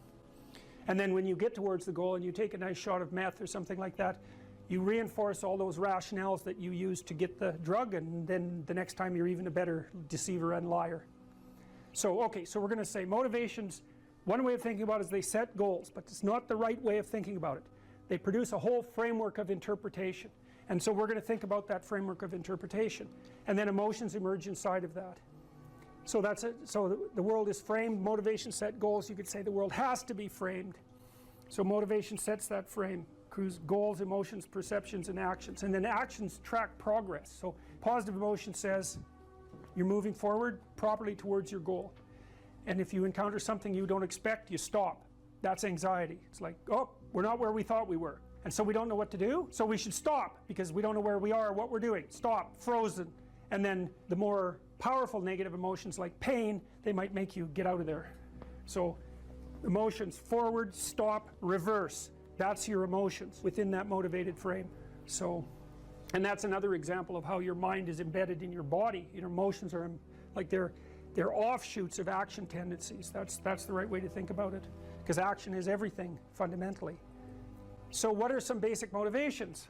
Most of these are regulated by the hypothalamus, by the way, and that tells you just how important a control system it is.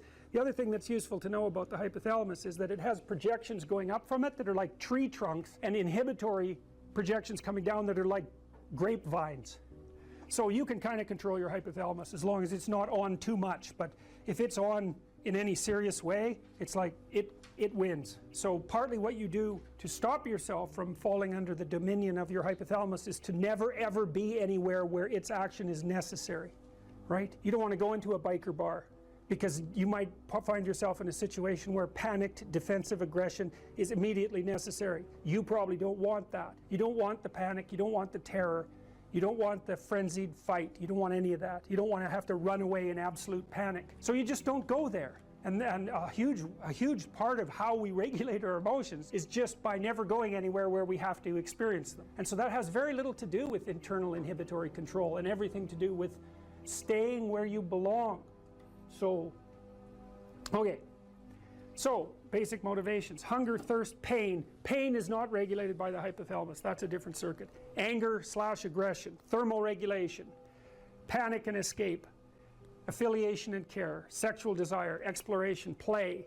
And you can kind of break those in. You can kind of break those into the classic Darwinian categories too, and say, well, there's a set of motivations that go along with self-maintenance. That'd be your survival.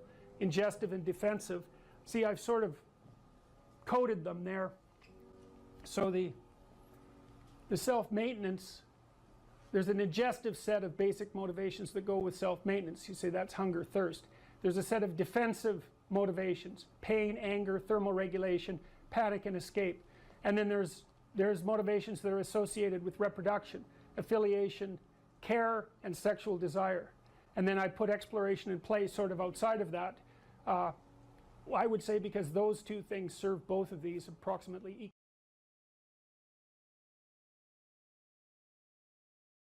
You cite a tired brain, foggy thinking, as the reason to stop answering questions or giving a talk. How do you combat this while working or writing daily? Well, I eat a big breakfast relatively soon on waking. That really helps. If any of you out there are anxious, and many of you no doubt are, there'll be a large number of you who are anxious and don't eat breakfast. There'll be a whole bunch of you out there who think, well, I don't eat breakfast. It isn't necessary. It's like, that's wrong. It's necessary. You fasted all night. If you load yourself cognitively or physiologically in the morning, your brain, stressed, will encourage your body to produce insulin. It will take all the blood sugar out of your blood, and then you're done for the day. And then you'll be anxious.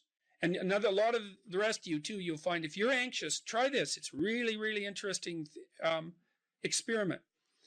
The next time you're anxious, go eat something. Eat some protein and fat would be best. You could have cheese and crackers. I'm not a big fan of carbohydrates, but whatever. Eat whatever you're willing to eat, but make it solid. Don't eat a peanut butter, or don't eat a chocolate bar or something sweet. Eat something substantial, a piece of meat, a piece of cheese, some peanut butter, something like that.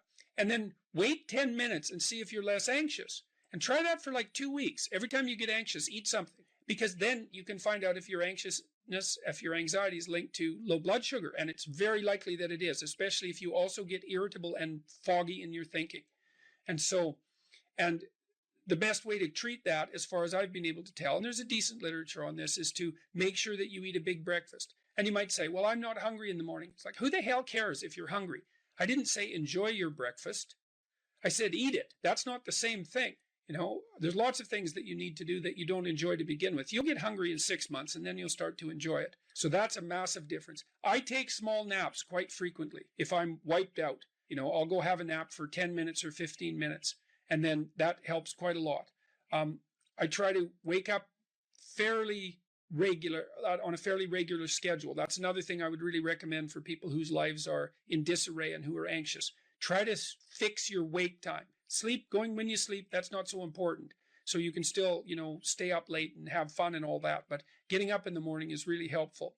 So, you know, and you also have to figure out how much you can work or write. I can't write for more than about max. My sustainable maximum for writing is 3 hours a day. And if I push it past that, then, especially if I'm editing, I make mistakes when I'm editing, so that's counterproductive, and I can't sustain it across time.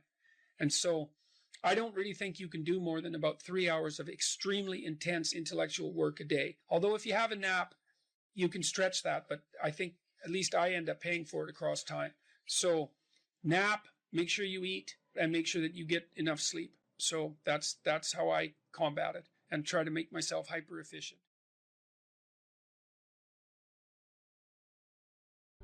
If you don't know who you should be, pick something. Pick something. Pick something that would be an accomplishment. Even do it somewhat arbitrarily, because you know, maybe you have too many choices, you don't know what you're interested in. Start somewhere, aim at something, do it. Maybe it's a 6-month certificate at something. Maybe it's an online course. Whatever. Pick something. Work hard at it. See what happens. What'll happen is, well, you'll get more disciplined as a consequence of the work, and so that'll make you a somewhat different person. But also, as you work on it, you'll figure out in more detail why it's for you or why it's not. And then when you make the next decision, you'll be more informed. That's how a self-correcting cybernetic system works, essentially. You establish an aim and you move towards it. As you move towards it, you gather information. That may shift your aim, but you have to move towards the aim. So in essence, even if you don't accomplish what you set out to do, that the lessons along the way, that is the higher lesson at some level. Yes, well, and you, let's say you should try to accomplish it, mm-hmm. but I say, let's say, well, you get halfway through it and you think, I really know this isn't for me. Then you might say, well, how do you know you're not just copping out? Yeah. And I would say, well, you can set up a check against that by swearing when you start something that you won't switch it except for something more difficult. And then, because, you know, everybody has that tendency to rationalize their procrastination, and that's a good way of protecting yourself against that. It's like, I can quit this, but I have to have a better plan that's more difficult, and I can jump into that. And this is also associated with something like the necessary minimum of respect for tradition. If you pick a goal, it'll be a goal that's a social institution of some sort, virtually, with virtual certainty, because it has to be valuable to other people to be valuable, generally speaking. You don't want to be so cynical that you stop yourself from pursuing anything because nothing's worthwhile. That's not helpful. And everyone knows that. And you might say, well, I can't get out of that cynicism. And I would say, well, jumping out of the cynicism may be very difficult. Try just doing something local. Just pick something. You know, if you don't have a relationship, make a dating profile. You don't even have to put it online. But at least you have the profile. You're taking a step in that direction.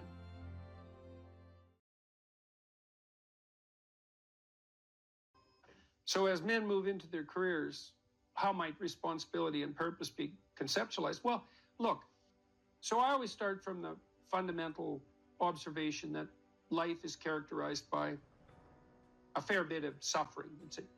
There's a tragic element to life. Tragedy tainted by malevolence. And what that poses a problem, and the problem is, well, what can sustain you through suffering and tragedy, betrayal and illness, death, loss, disappointment, frustration, confusion. And it's not hedonism. It's not happiness, not if you conceptualize happiness in this narrowly pleasure-seeking hedonic way. First of all, that doesn't iterate very well. You know, you can drink 26 of vodka one night, and that might be a pretty fun night, but you know the next 2 or 3 days are not going to be so pleasant, and you'll probably do at least 5 things that you seriously regret, assuming you can remember what they are. So it's not a great strategy, and everyone knows that you know, that casual, impulsive pleasure-seeking is not, it's not a good game. Everyone knows that. And that doesn't mean you should be afraid to try it, right? That's entirely different. You need to bash yourself around a bit. What did William Blake say? Wisdom through excess. There's definitely something to that. So, you know, walling yourself away from experimentation,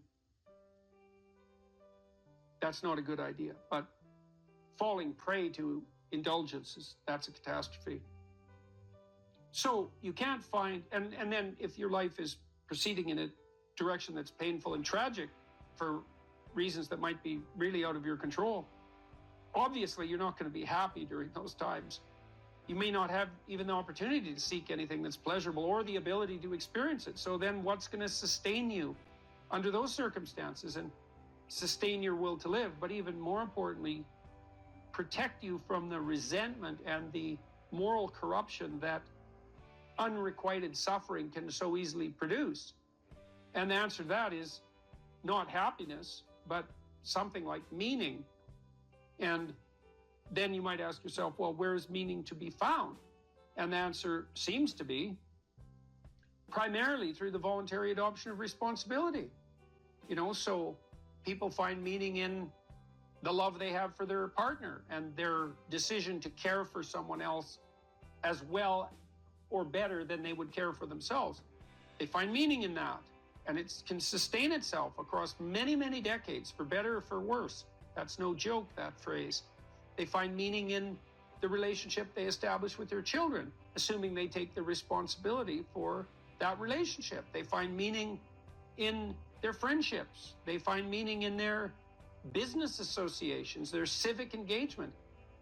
You know, people moralize at, older people moralize at younger people and say, well, you should accept your responsibility. You should shoulder your duty. And that's true, but it isn't exactly that you should do it because you should do it, even though you should. It's that there isn't anything better that you can possibly do. Like, you have to justify yourself to yourself. You have to justify yourself to yourself because of your inadequacies and your failure and your error and your propensity to repeat errors that you know you shouldn't repeat, your sinful nature. You have to atone for that. And then you have to justify your life to yourself because it's characterized by death and suffering. And so you need something worthwhile to do. And, well, then you might say, well, there's nothing worthwhile to do. It's, well, you're probably not really in any position to make that judgment, you know, till you've gone all in at least one thing. At least one thing. Because, like, who the hell are you? You're 16, you're cynical and nihilistic. It's like, you're not wise. You're not a philosopher. You don't know anything. And thank God, right? Because you don't even want to think you know anything because you're bloody miserable and you're suffering. And so if you're also right, well, then you're doomed. So you better bloody well pray that your cynicism and nihilism, unearned though it may be, is based on a fundamental falsehood. And it is. You can find deep significance in your life, and you find it essentially through the decision to voluntarily bear your suffering and to trudge uphill nonetheless. And there's something heroic about that in the most fundamental sense. And that heroism is something so deeply meaningful that it, in some sense, triumphs over even death. And so, as you move forward through life, you mature, you start by developing responsibility for yourself, your friends, your roommates, then you take on a partner, and you have a family, and you expand the domain of responsibility and generosity, and you want to expand that. Who knows how much you can expand that? You know, you could be a credit to the nation. Well, there's an aim. Why don't you aim to be like credit to the nation by the time you're 50? Because what, you got something better to do than that? And the answer to that's no. And, you know, what are you going to do? You're going to pursue endless one-night stands. You're going to bury yourself nose deep in cocaine. You're going to become an alcoholic. You're going to pursue that tinsely, trashy hedonism that is nothing but destructive and generates nothing but self-contempt, and then bitterness, then misery, then vengefulness. It's like, that's why do that? I mean, it's easier in some sense, right? Although it's not, because it's rife with catastrophe and suffering. So it's way better to envision yourself as, that's the cross image fundamentally, right? The pathway to redemption is to bear your cross up the hill voluntarily. It's a hell of a thing to ask, right? Because you have to accept the fundamental limits of your mortal vulnerability. And you have to say to yourself, I will do good nonetheless.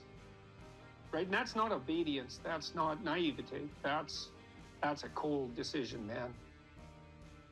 So everyone great makes that decision. So make that decision, because maybe you're great.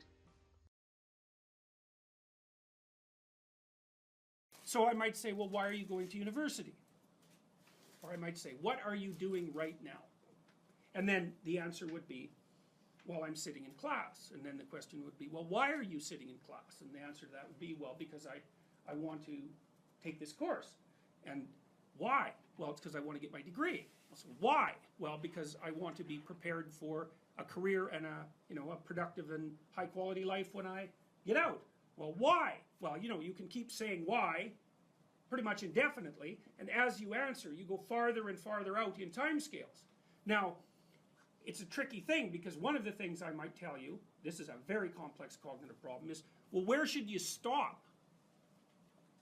So, for example, I could say to you, do you want $100 an hour, or do you want 50,000 years in 75 years?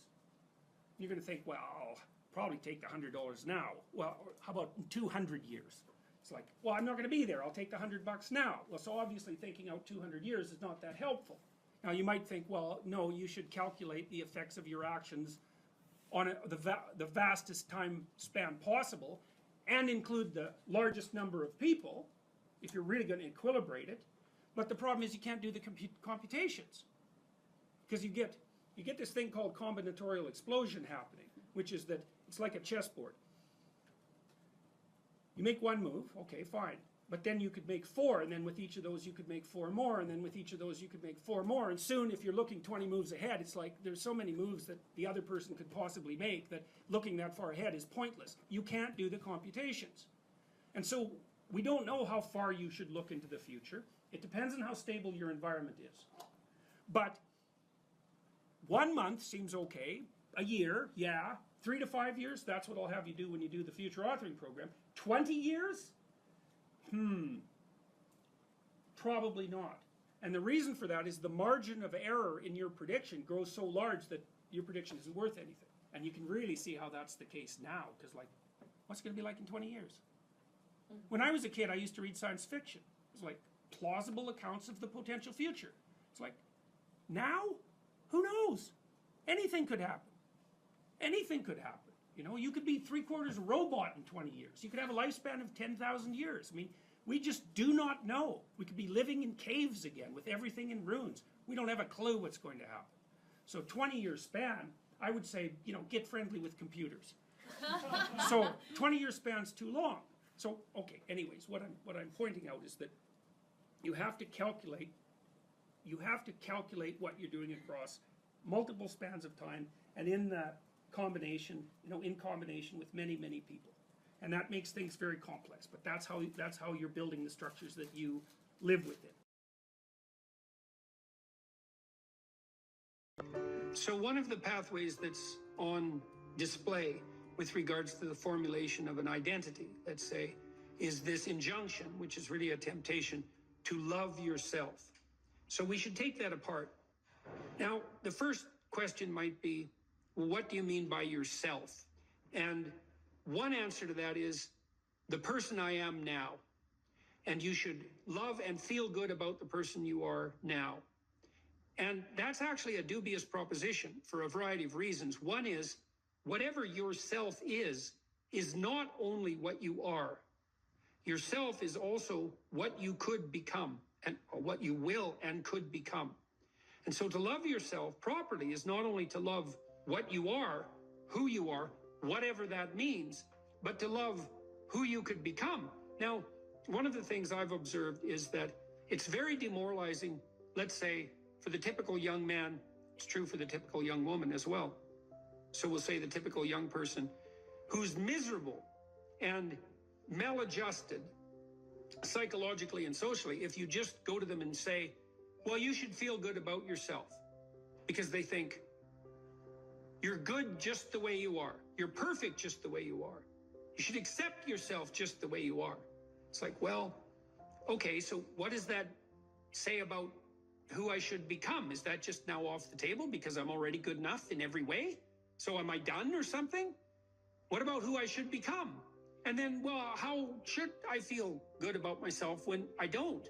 Because I'm not getting along with myself. I'm anxious and hopeless and nihilistic and depressed, and I'm not getting along with other people.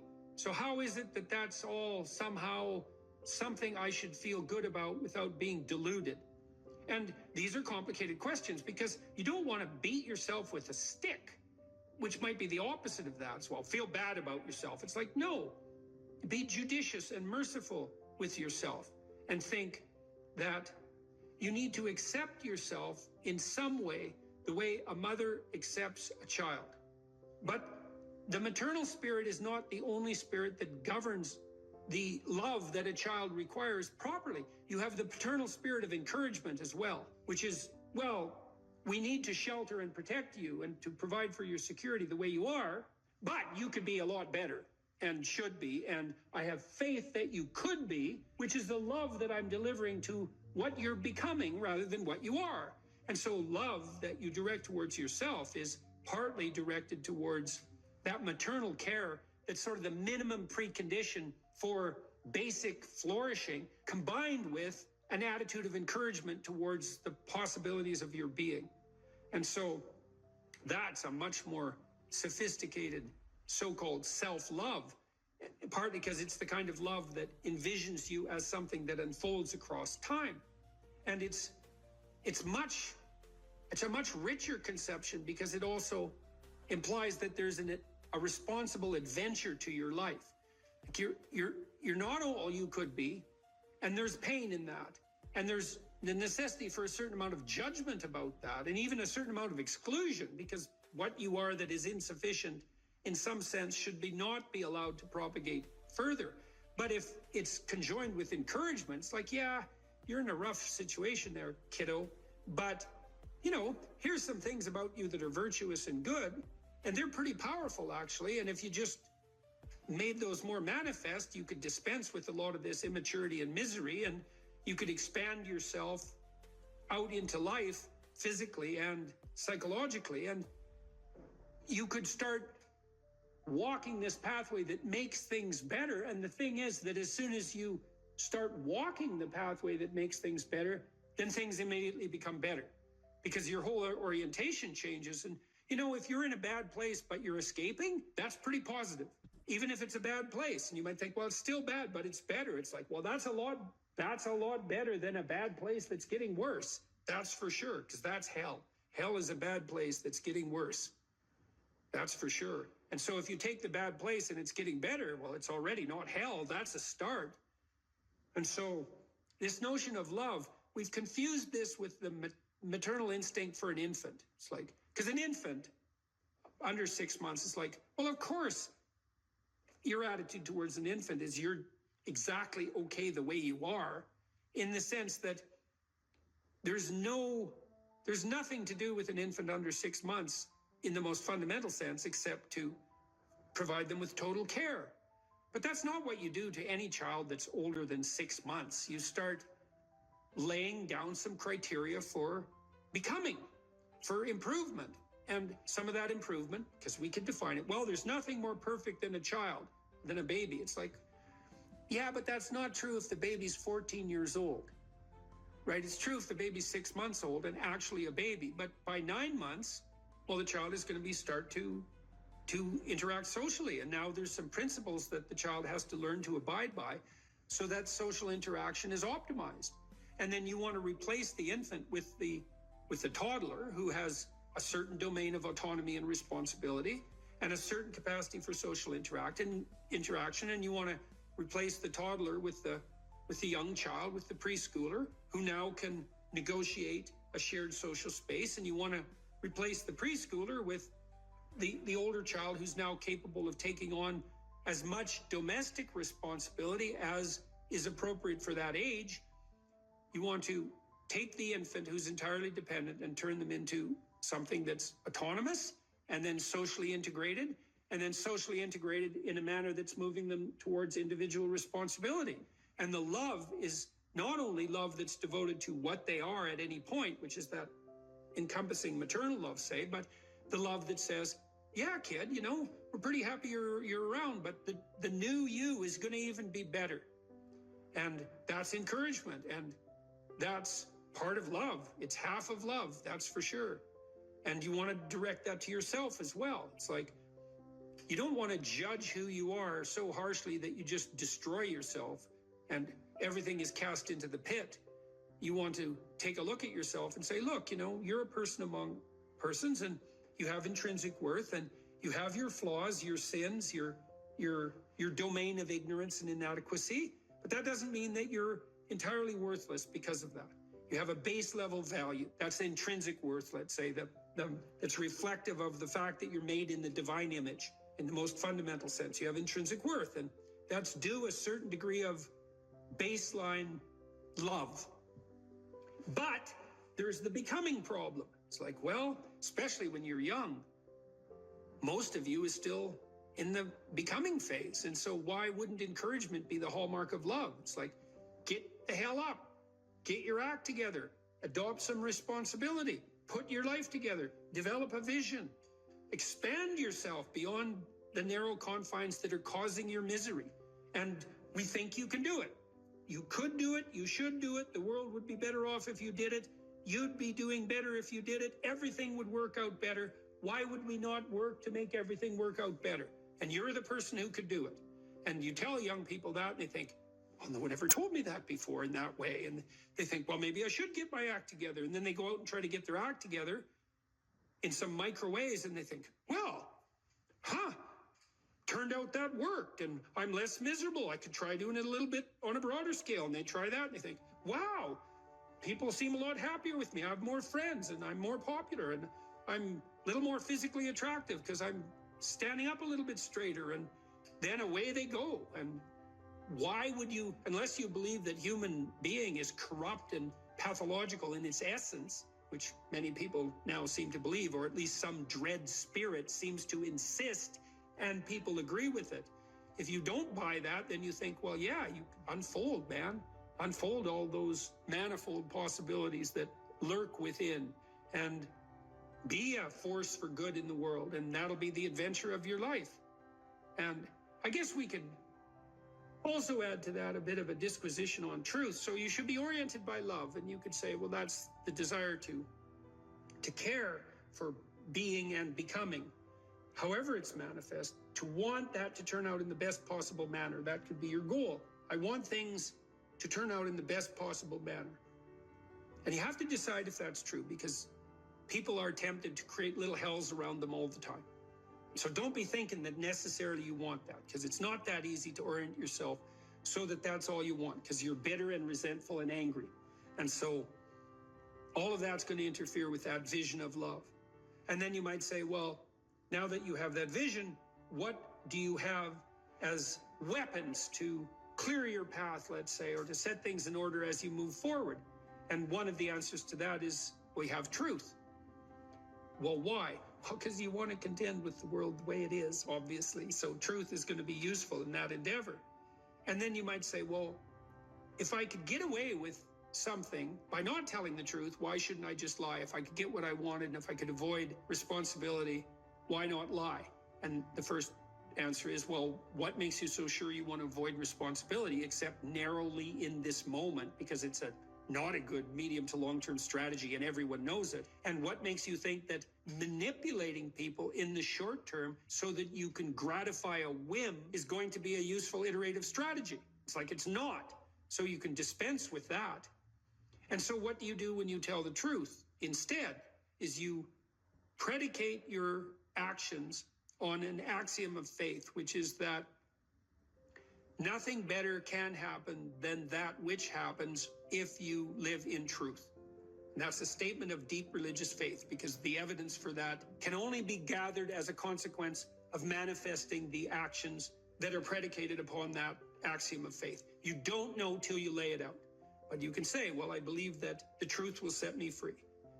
And then you think, well, the truth will set me free. Who's me? Back to identity. Well, if you're lying, it's not you by definition, because if you're lying, you're attempting to implement a falsehood. You're attempting to falsify the world and yourself. That's what a lie is. And so if something happens that's good because you lied, it's not happening to you.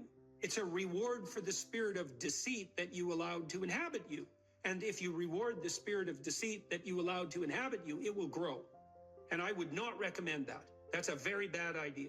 In the contrary situation, you live and speak in truth, and then things happen. They're happening to you. That's your life, man. That's your adventure. And one of the things that's very interesting about the truth in that regard is that it provides a certain optimal unpredictability. You know, if you're talking to someone, you think, maybe you're being interviewed, or maybe you're having a discussion with someone, you think, I'd like to impress this person. It's like now you have a little vision of what the instrumental outcome of the conversation could be so that it reflects positively on some narrow conception of a desired future state. I want this person to be impressed with me. So I'm only going to say things they want to hear and that sound impressive. That's all lies. It's like, well, maybe you'll get that result, but it won't be what you want because it's predicated on a falsehood. Instead, you could just have a conversation with the person, like a real conversation. It's like, what do you think? Here's what I think. Do you like it or not like it? It's like, well, I don't know if you like it or not like it. It's like, we can talk about that and why, but it's still what I think. And that doesn't mean it's right, but it's what I think. Well, then you lay that out, and then what happens to you is what happens to you. And then it's unpredictable, because imagine you're speaking deceitfully and instrumentally. You want something from someone. Okay, well then you're lying, so the you that receives is not you. It's the spirit of deceit. And it's also, you're instrumental because you think that that narrow vision is optimal, even though it requires deceit. You can just throw that away and you can say, well, I'm going to say what I think carefully and judiciously, feeling out the words, and then I'm going to accept whatever happens, no matter how unpredictable. And then what you'll find is that's where you have adventure. Because you might ask too, well, what do you have to offset against the catastrophe of life? Responsibility, friendship, place, job, career, education, all of that.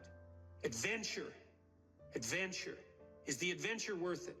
Well, if you tell the truth, you will have the adventure of your life. That's what will happen.